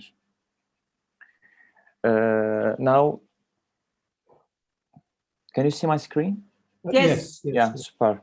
First of all, since we are living in Istanbul, we have lots of actually we have lots of issues in Istanbul, and we start from traffic. We looked after the Istanbul grid, road grid that we have. Actually, it's ancient, and there is no new for it. Maybe Mr. Marco familiar with it in Italy. There's lots of narrow roads, but in here we use it daily by cars, and it causes lots of traffic, and people sometimes climbing each other because of crowdness. So in here, for example, start to thought about ambulance, because we are daily seeing that ambulance stuck in the traffic, and unfortunately in here there is no place, even if the people like to giving a place, take a spot to make empty road to the ambulance. There is no empty spot to go in. This is typical road grid for in Istanbul, and same as well. We have sometimes different topography and different levels in Istanbul, which is cause lots of issues as well. This is typical as well. Bridge, city center bridge in Istanbul. Above the bridge, there is no emergency lane on the sides that ambulance can use, even though the bridge itself, it has 3 lanes and it's so narrow, and so when the ambulance stuck up, it's just stuck, and actually unfortunately we are losing souls by day, and this is real numbers. And as I remember from my graduate project, we are dealing daily with more than 16 million people moving a day, more than 10 million vehicles and cars moving a day in Istanbul, and unfortunately most of them they heading the city center or specific places, which is cause this lots of issues. This is we like to show how the ambulance, for example, stuck in narrow streets in Istanbul, and unfortunately there is no place to go. Even if they have the patient, or they are heading to having the patient. Same as well, there is a lack of maintenance in lots of roads, and if we follow the ambulance, there is lots of shaking and shocks that move the vehicle, and unfortunately they didn't repair it. For example, we have lots of potholes that shake all the cars. We have the speed humps as well, and same as well, because if we look at the standard ambulance that we use and we are dealing with since lots of times ago, they create this vehicle, we have patient lifting distance, and sometimes if there is no place to maneuver with that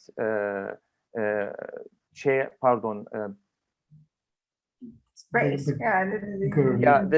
The patient bed, so it's getting hard to putting in it. So we have lots of issues, and unfortunately this all issues affect the patient in here.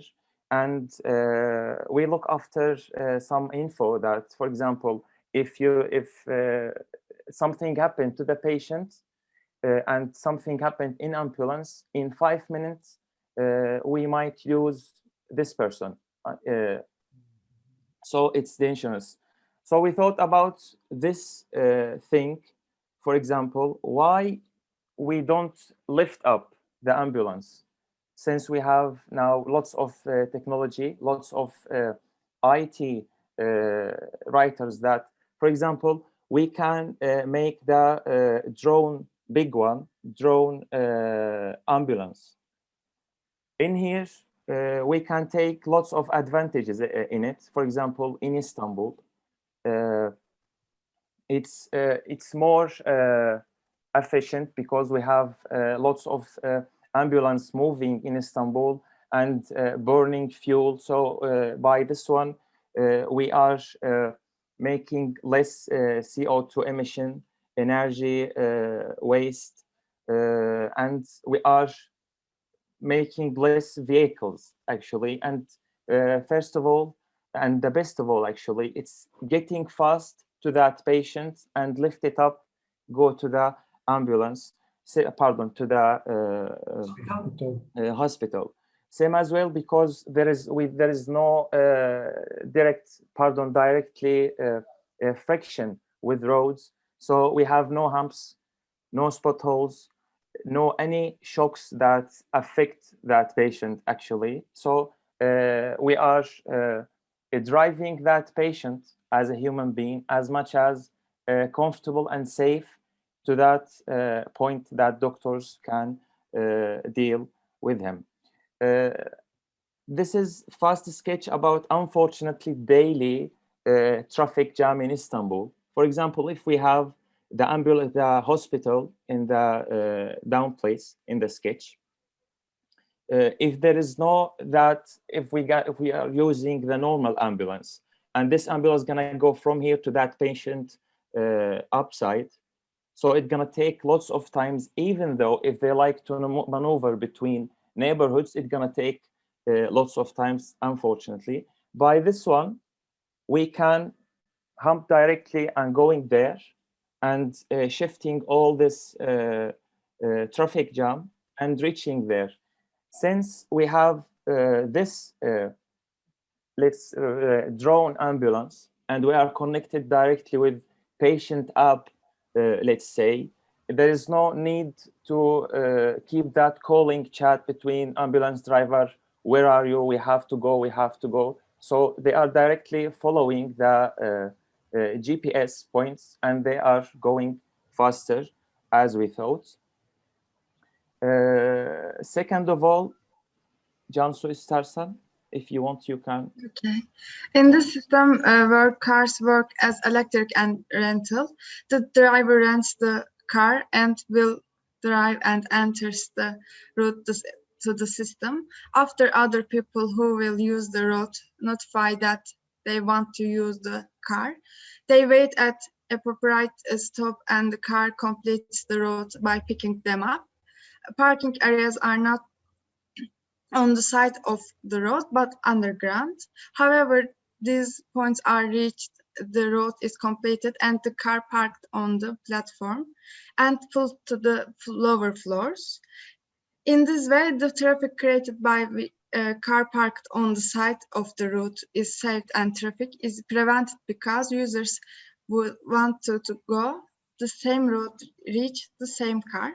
On the other hand, more social journey are provided.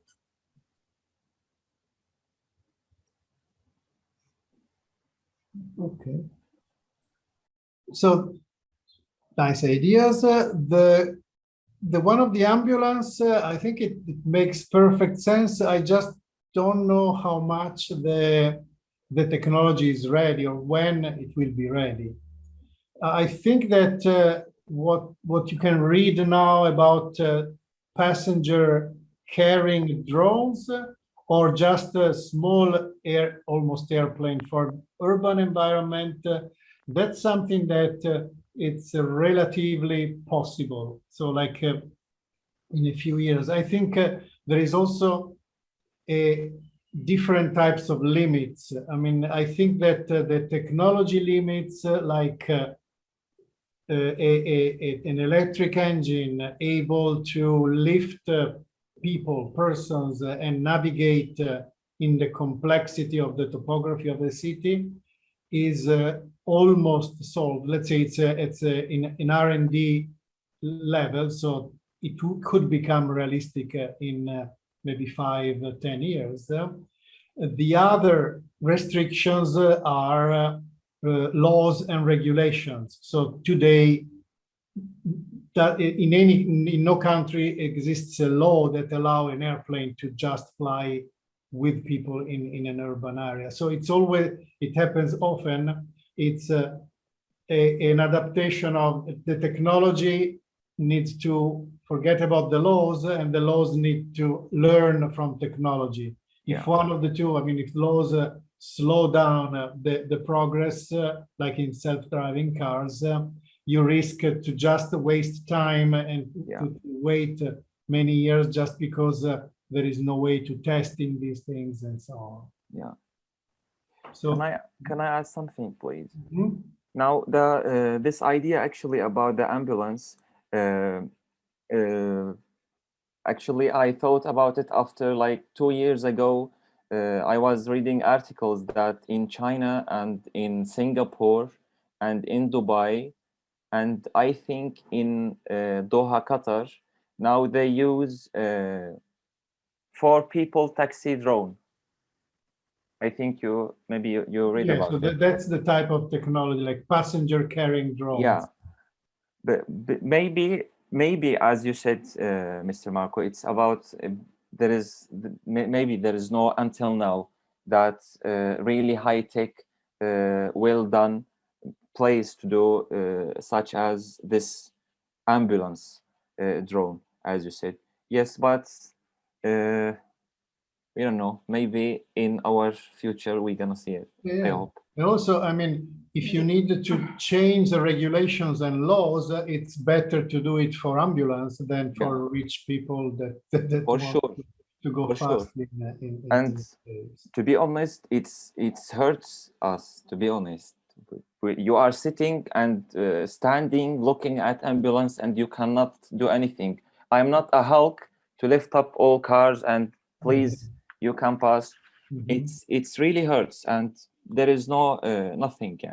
I think one other solution can be for this problem is to create some local immediate care places. So for instance, like each district can have yes, small clinics. And the other thing is actually Istanbul, or I mean, Turkey, 3 sides of Turkey is sea. So why don't we use, if you're in Istanbul, why don't we use also sea as like some definitely immediate care places, I mean, emergency places on the Bosphorus, we can have that. On the other side of the, I mean, we can have it. I mean, instead of having the tourist boats, this is much more important than that. And then we can have those for the health of the people. So these are the things that we can immediately activate because there's not even need of the technology. There is in need of the technology of make it for today's use in the perfect way. Of course, you can have always the application and always the checking if there's any available space for that district, or shall I bring my child, she fell down, and like what am I going to bring? I mean, those things are definitely can be done, but creating it such kind of network instead of this is nice as again, but I mean, you can create and begin from the existing infrastructure in here. Correct. In general, I mean, if you take as this is an example of the city of the future, all technologies point, even health technologies, point at a city where everything is more distributed, like a mini hospital. And a mini hub point to change modality in transportation, mini factories. I mean, in general, things are becoming so flexible that like in urban planning in like 100 years ago, it was all about destination, right? So this area of the city will be factories, and these other areas will be residential, and another area for the government or the hospitals and so on. So it's an idea if you look at it now, it's an idea completely wrong because everything is static, everything is huge. And the idea that a huge city needs to have huge everything is a little bit wrong. Now you can have a huge city with a small mini everything around. Similar, I mean, Amazon is a company that learned this very well. I mean, the way Amazon sets big warehouses, small distribution centers, and the way they put boxes into everything, like anybody going ride to biking and so on. So it's an idea, it's a paradigm that is very modern. And that's one of the pictures of the city of the future, is a network where small services are distributed. Yeah. And for this concept of sharing, car sharing, I think it's interesting. It's actually something that Uber tried. I don't know if you have Uber Pool in Turkey, but Uber has been testing you take a ride, and then if there is another passenger that shares a piece of it, they add the other passenger. That's why I was saying, actually, one of the limits of Uber doing it, for example, in the States, is that the cars are not designed to do this. The number of doors, the fact that they are always 4, maximum 5 people, and so on. I'm a big believer in Dolmuş as a vehicle and as a paradigm, because it's way more modern than even Uber. So if you have a vehicle of 7, 8 people, you can do this ride sharing even better than with cars. And at this point, the need for parking is reduced to minimum because cars are constantly going around. They basically never And the park. problem is, actually, I think you did not take any Uber Pool, right? Did you? But I did it, and the experience of it is very different than the ones in Turkey we used to, because if the driver is not used to handle more than one client, it is better that they should not do it. And if it is, like our drivers are like the magicians, they can they can handle 18 people in the back, here and there. So it is a different culture.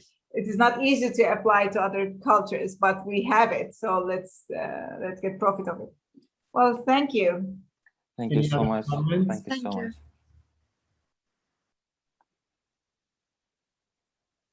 Maybe I can also add something regarding to Uber.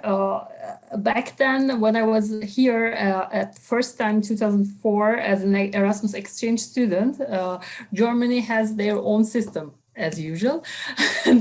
On that time, this was, maybe you have heard of Mietfahrgelegenheit. That's the long German word. It means that you can drive with me together. And it was really kind of the first inventor of this Uber. So I did it. I went some of my friends from Stuttgart to Köln, and from on the route, I mean, you just have to, I mean, on that time we had no smartphones. You have to apply via web page, and then he collects all the possible passengers, and we were from and he took someone from Mannheim, and then we really arrived at Köln with his own car, and we shared the route. I mean we paid for the gasoline, and it was really interesting on that time. And then now it's all over. I really I enjoyed the system. That's also Flixbus. Flixbus is also one of the kind of successful startups, transport startups in Germany and Europe. The system is also similar. That's all this shared transportation systems are trendy, and so it makes sense. This is also a reason. That's the reason behind it. Yeah, and I like the other idea as well. This emergency issue. Thank you. Thank you.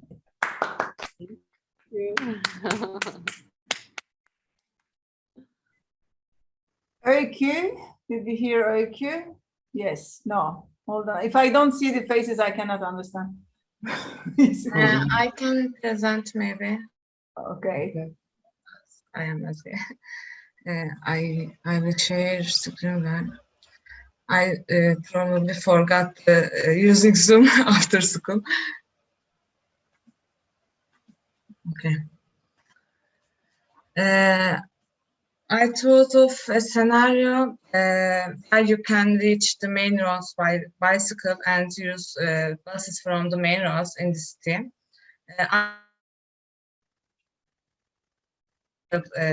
Area in Istanbul.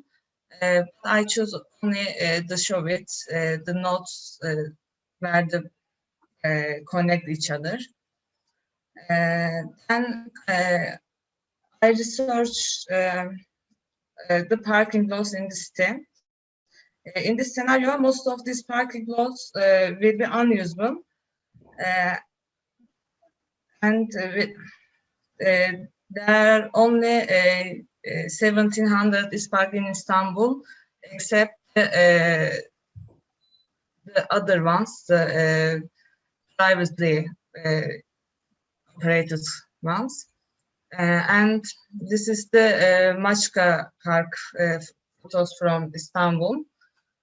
This is very crowded, and I think we need more green areas in like small green areas with each other in Istanbul. I think about the open auto parks in small district, and I studied like these shops.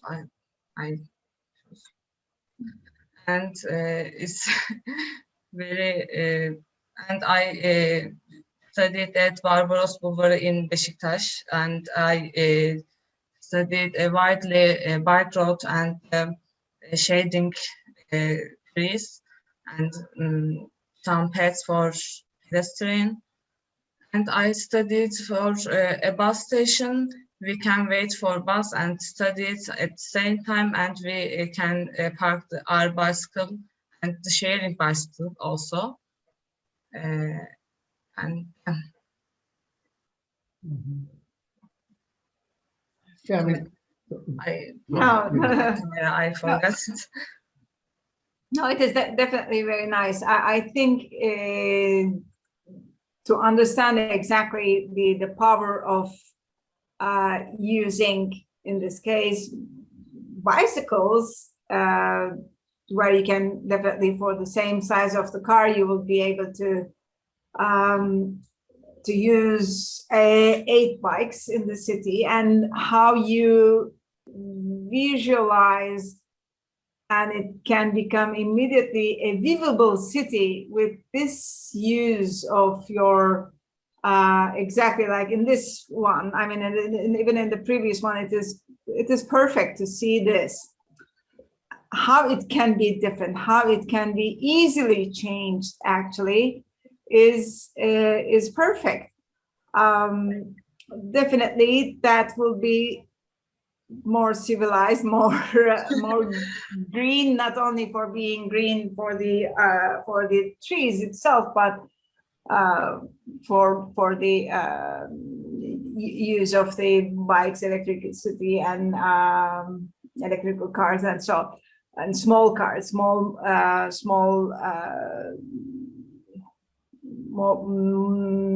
mobile devices, and so, because this cannot be only thought for the bicycles, but for the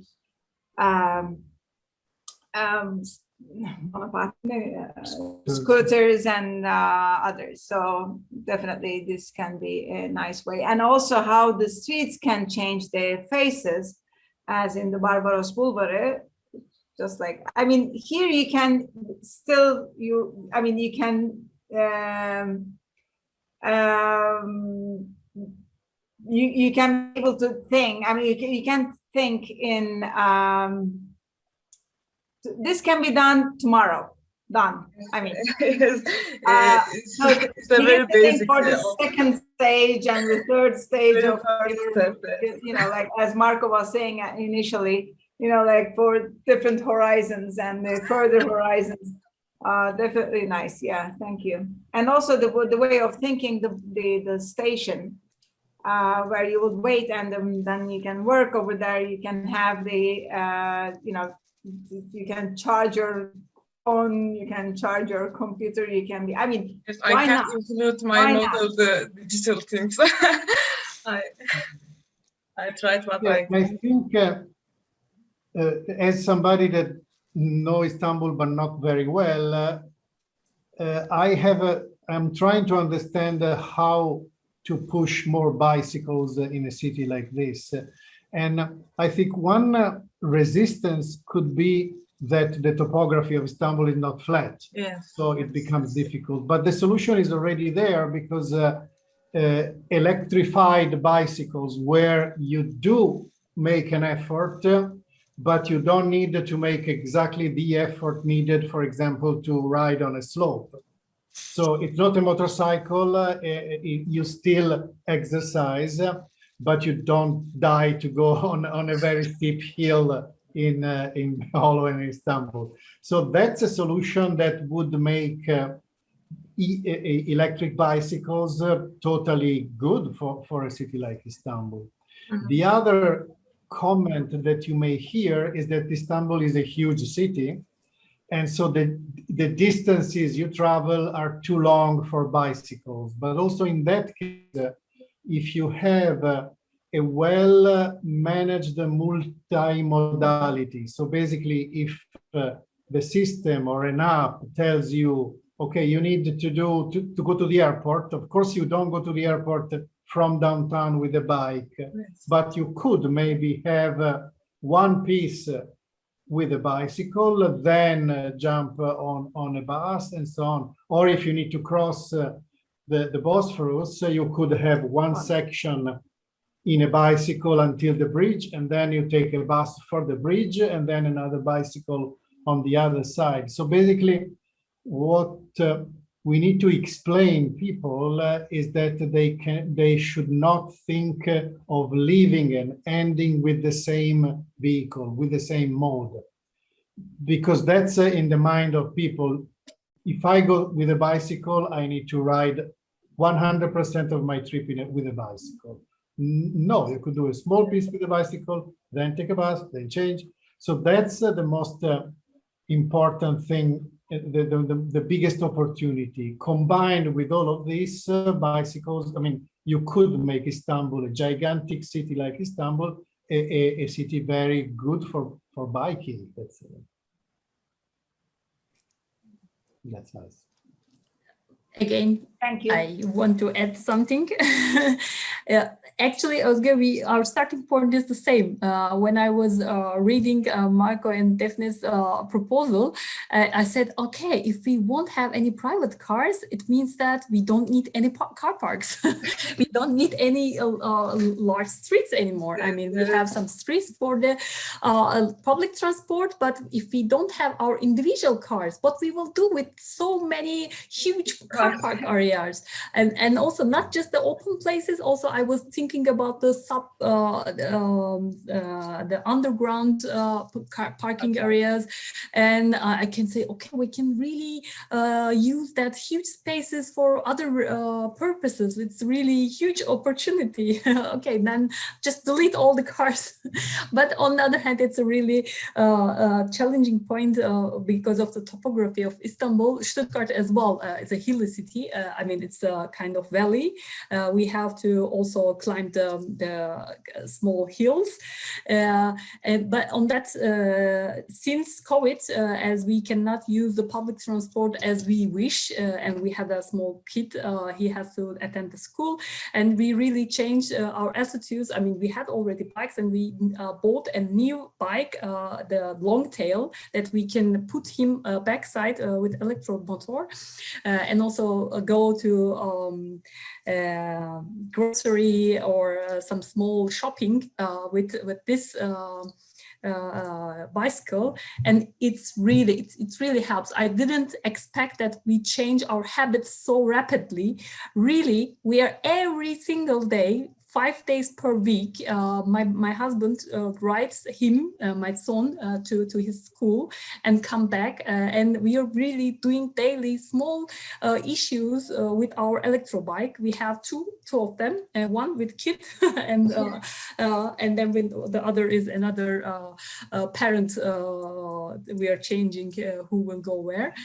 But really, I mean, we have this technology. We just need to adapt ourselves, and we have to change our habits. And it's really once that's now it sounds utopic, but maybe we don't need private cars anymore. And then really use this change system, modular system. Then if we adapt ourselves, and I really trust on young generation, because they're really willing to do that. That's all this actions, all the reactions which is coming from the young generation. They really care about the greening. They really care about the global warming. So I guess that's the potential. Yes, Thank it you. sounds very utopic, but it's very joyful to study this for her. Thanks so much. Thanks. Thank you.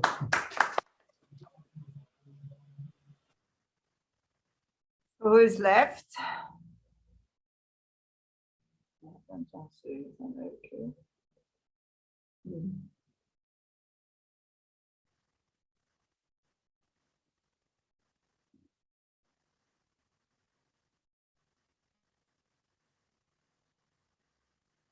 Who is going to be the next one?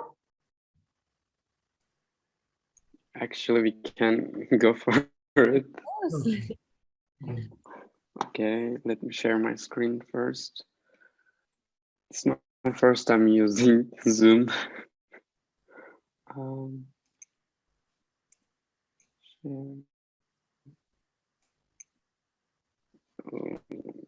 Sorry, my privacy system won't let me open this. Why?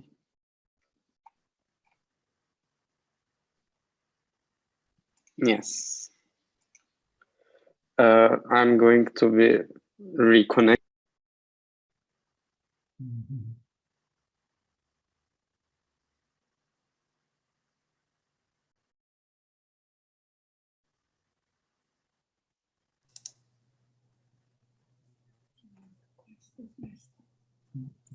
I guess we lost Gün. I think he needed to go out and then relog in. I don't know why. We can continue with Beril or Fatma. Okay. Wait a minute.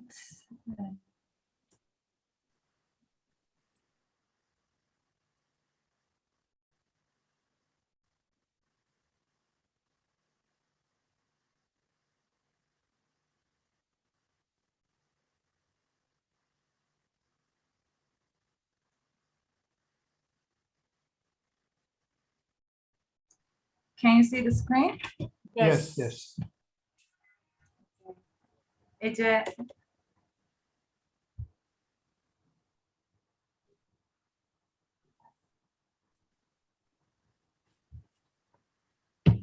No, we don't hear you anymore.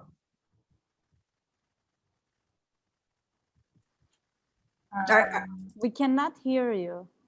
Can you? Can you hear me? Yes. Yes. Yes. Can you skip?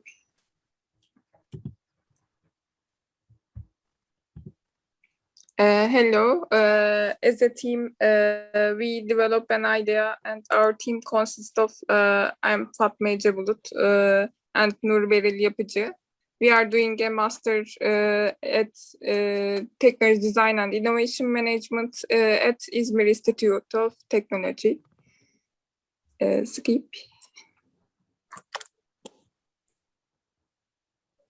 Mobility resources in today's smart cities are summarized as the image. Adaptation alternative has been developed considering the human presence in the pilot region we have chosen. Transportation, accessibility, and mobility are the main keywords. Can you skip?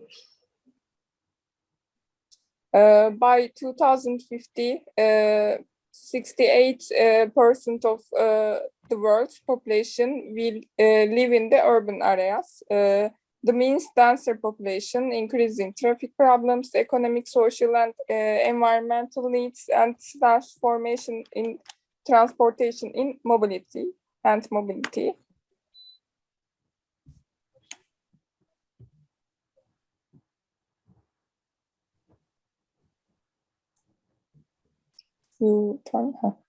In future plans, we examined how the upper scale city perspective and the concept of the smart city are handled. We tried to develop some applications by choosing a pilot region. Our most important starting concept was accessibility, because the most related word of fair transformation in cities and car-free service design with mobility and transportation can be defined as accessibility.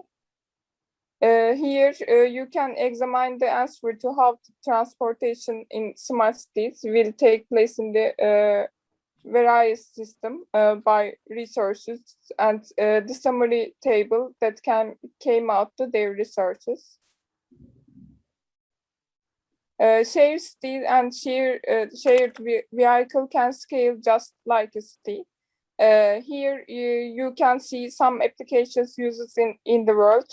Based on these applications, we thought about how we can transform the existing one for energy transformation and the green feature, how we can support this with new applications.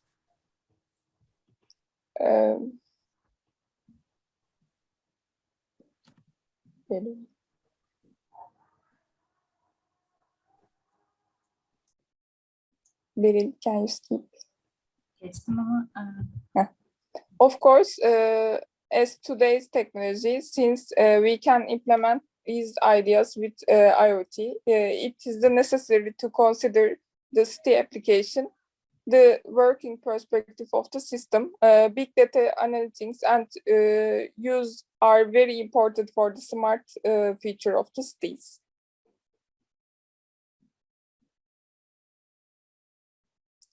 Our pilot area.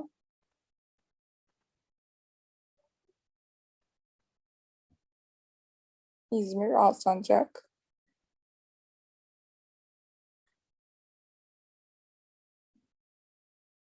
Skip.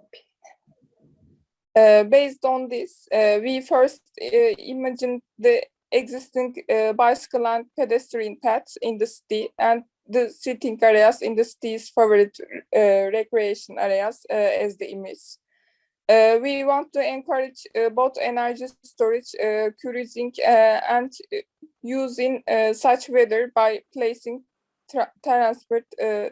transparent solar panels on bicycle and transportation paths, as the region where precipitation and sun are intense in the pilot region, İzmir, Alsancak, which we have chosen with reference to example of Chicago. In addition, we thought that we could use rain storage panels and canopy as canopy in the living areas. As for our ideas as a vehicle free, we decided to make arrangements on roads. The pedestrianization application to be applied in the pilot area. We have a dream that city as users will be included in the design with the mobile application by making the places where they will go to the traffic flow of the city. Data will be preserved within the framework of the private area, and the traffic line with the width of the city will be adaptable. A line dedicated to share vehicles and air stops can be through off the lines dedicated to micromobility vehicles. We do not want these vehicles to be used on pavements. We mentioned that if we can allocate the space on the roads, if we approach holistically, the transformation will be on the large scale. We think that we will achieve this transformation starting from the young, and we think that this is important nowadays. When the young fit out the license and the private privacy for roads. In addition, personal pod transportation system applied in various parts of the world can also be applied in the pilot area. When we consider the increased use of the private vehicles due to the pandemic, private vehicles are used for special reasons. For example, and for this reason, we think that PPT transformation system that enables private travel in the city with electrical vehicles can be applied, and also it can add privilege. It can to human as a, how can I say, they can feel like they use their private car, but it is actually not. Yeah. This is our sketch, initial sketch idea.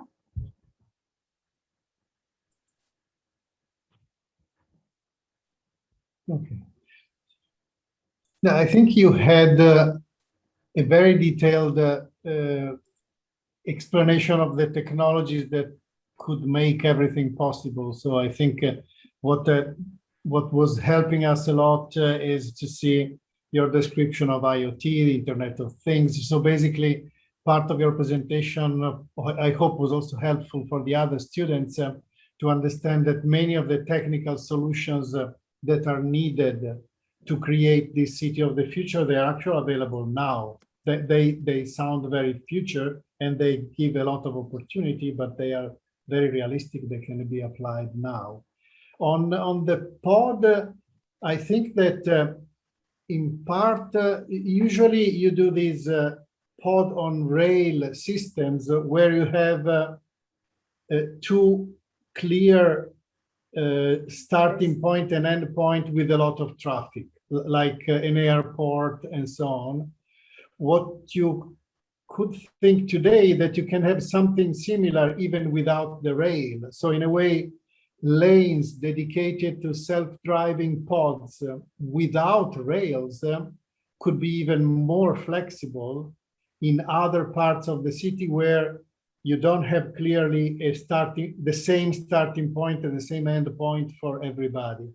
So you could look at your pod idea as is shown there in situations where you clearly have a route, an itinerary where many people will move, and then you can take that idea and move it in a slightly different execution without the rails, but with like a digital rails, basically self-driving from one person to another person, because that's possible and it's more flexible. You don't even need the rails, and you can reach any point where somebody is needing a pod and end in any other place. Similar to bike sharing without a parking, which has been tested, similar to Uber, but without drivers.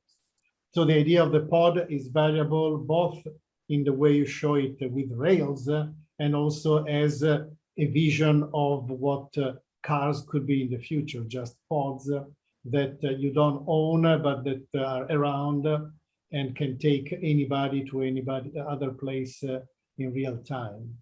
So the evolution of Uber, basically. Yes, actually, I completely agree with you. And also it is, as you can see, initial steps for the idea, but there's a different application of this pod idea, the personal pod transportation. As you can see from the right side of the screen, there's another bridge kind of, or telepheric, I don't know in English, but yeah, telepheric. yeah, telepheric kind of transportation system. They can be also applied in city areas, but it must be considered so well, and it should be planning so well to where will it meet the pedestrians or passengers. It should be planned so well, but it is the initial idea for the how can I integrate it in the city directly. And we, as you can see, this is just for beginnings, because we don't want to directly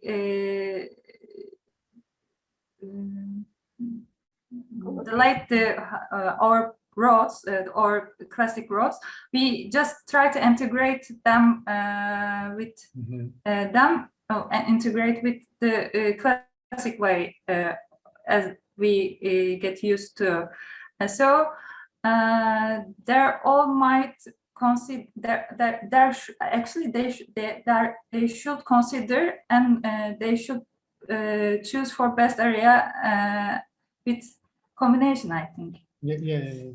What I think is when these kind of constructions built in the cities, they are living forever, right? I mean, those are so powerful structures that are carrying people from one point A to B, and which is helpful, definitely, which is helpful, and they help city to be more connected, and like the train stations in Chicago, you know, like they're all on the second level.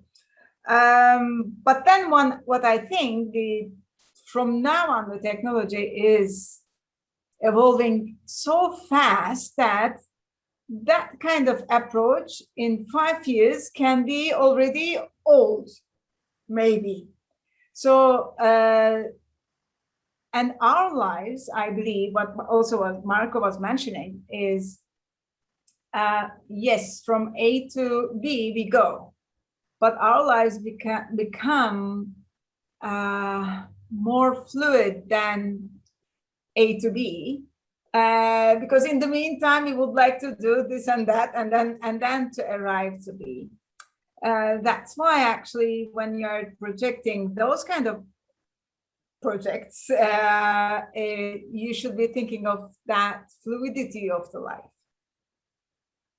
Actually, that's why we are integrating the idea with the online applications, because the traffic is alive. As we know, so it is changing every moment of life. So the roads can changing every moment in this plan. The road of the planning road can be changing any moment of the time. So that's why we can that might be a good idea to applicate. Do implement on real time. It is also technological, and it is also fluent and alive idea that and we can integrate it slowly, time by with time, when we consider the old habits. So that's why we chose this is to present. Okay. Yeah, it's the right thing to do. I mean, thinking that the city is a fluid organism, that everything could change in real time. That's the right way of thinking, yes. Thank you. You're welcome. I think we have one more left.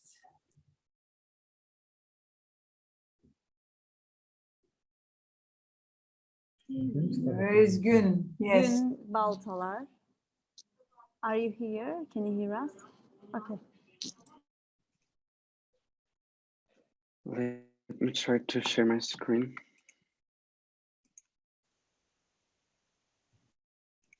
Yes, I think Yes, now of it's course. done.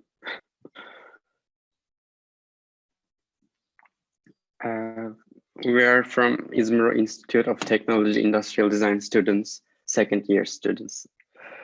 And we try to look at Fahrettin Altay, what we can do about it. We'll use transportation there.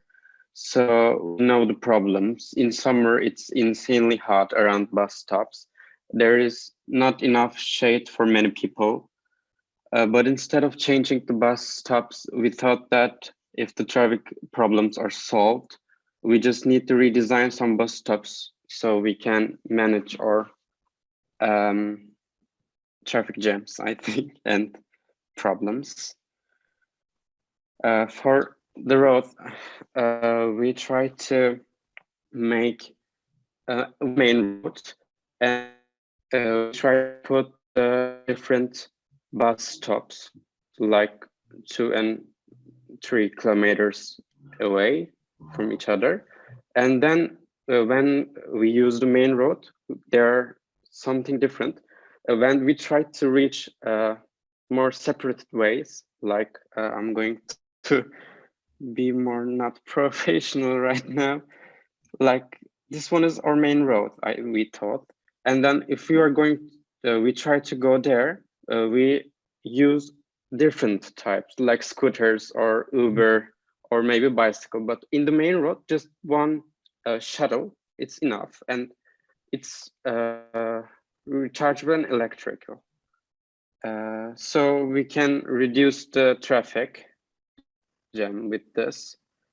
And also the scooters are portable and easily leave it there, I think. And Ubers and other cars are autonomous, autopilot, and they're directly moves forward when dropped you off into the nearest bus stop. We thought like that, and then these are my and for this one, these are our shuttle. We can put our disabled person can easily use that, and also we can use scooters inside there. There may be some parts we can jump in with our scooters and move forward when we get in the bus. Orkun, my friend. Yes. One is... we try to integrate technology which is around some time, which is wireless charging. While the vehicles are moving, they are charged, so there is no need to stop the charge, which will be a time loss, I think. And you can see on the right that there are charging coils beneath the ground, which while in transit, the vehicles charge. And we try to color code it to green because it's sustainable. And the lamp poles can be used to store and charge the scooters, which you can see here. That everyone can use for a price, of course. And there will be solar panels at the top for charging and for the lights. And for this one, this is our bus stops. There will be flower and some green parts. Maybe it has tree, it has solar panel and a door. It's a room like, because some days are rainy, some days it's very hot in Izmir especially. It has to be, also it has air conditioner, air purifier. Also, on our main road, our cars is just one, like not one. But when we are waiting, we have to see the time, and like 5 minutes until the arrival, like we have to know. So also it has charger ports and Wi-Fi ports. Also we can like use scooter places. And Çağla. And this is the other bus stop that we managed. We thought, as my friend mentioned, the problems that we struggle while waiting our buses is we don't know how much time we'll be wait or bus. If you're a stranger in the town and if you don't know the map, the other stations, the roads that we should use, maybe a digital panel in this stop can show up us to these details. So if even if it's stranger, we can find the right roads and manage our times well. And thank you for your listening. Thank you. Well, one of the many things that we saw here, one thing I like is that you have the right approach to renewable energies. Basically, you take energy from all the places rather than one big place, a little solar panel here, a little solar panel over the bus station, the recharging. So I think that's very correct, because basically you need to take energy from wherever you can. Many small sources of energies are totally feasible today, and they're more reasonable than one big source of energy or like a gas station and so on. So that's definitely, it's visible across all the concepts. And I think if I imagine all the pieces together, it's a credible solution. Also, the idea of having a strong difference between the big roads where you continue to have like the big public transportation like buses and so on, and then smaller streets with micro mobility and so on. I think it's a very logical set of solutions, and it's one more demonstration. We saw it in many of the projects that the best approach is not one invention, is like to mix all the modes, the modality, big buses, small scooters, and so on. That's really the image of the city of the future, and you got it, and other students got it, and it's nice to see it real. So. Yeah, I mean, what I like the most to have these small parts of the city that are not only the things that are added to the city as like one piece of the light fixture and the other one is for the bus stop, and so but they can become the architecture of the city, and they all can have the benefits of using the sustainable items. So that is nice. Thank you. Thank you so much. Thank you so much. Very much.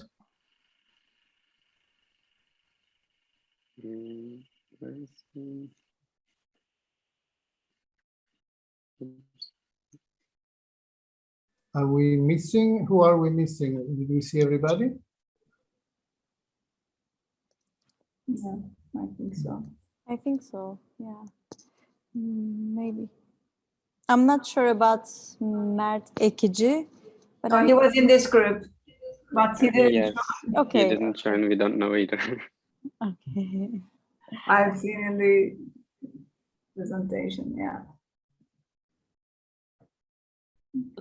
So seems like it's done, it's completed, and really is a big proud of us to be able to work with our designers. First of all, dear Dilay, our instructors, and our students. I think in these days it's really a unique workshop that we have lots of universities and different countries, let's say Chicago, Stuttgart. Take one this time. Yeah. Chicago in Cheshme. Cheshme, Chicago. And thank you very much. We will be prepared some certificates that to give you after that workshop. And I would like to mention on to share your presentations. If you would like to correct some points that our mentors made as critics for you, you can.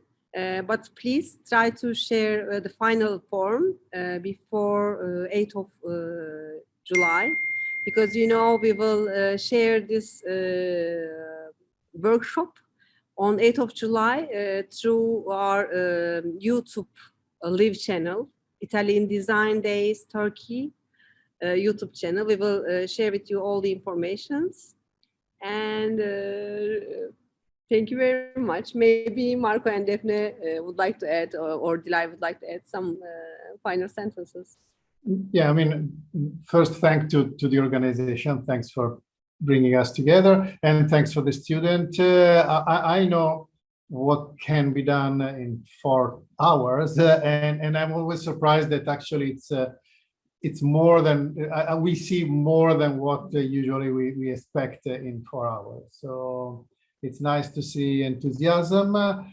Just my final remark is that you are the right generation to change the cities a lot. You can leverage what people saw during the pandemic. Like the only positive thing that came in the pandemic is that we saw our houses, our offices in our cities look very different from, so we know that it can be changed. And your generation, I think, has all the seeds, all the way of thinking that are the right ones to change everything. So keep going and keep dreaming. I mean, some of the things, if you see some of the things that look a little too familiar, just go further and dream a little more, because we really need to change the cities drastically. We need to change a lot. We can change a lot. Yeah, you didn't leave me anything to say more. Yeah, that's it. Actually, the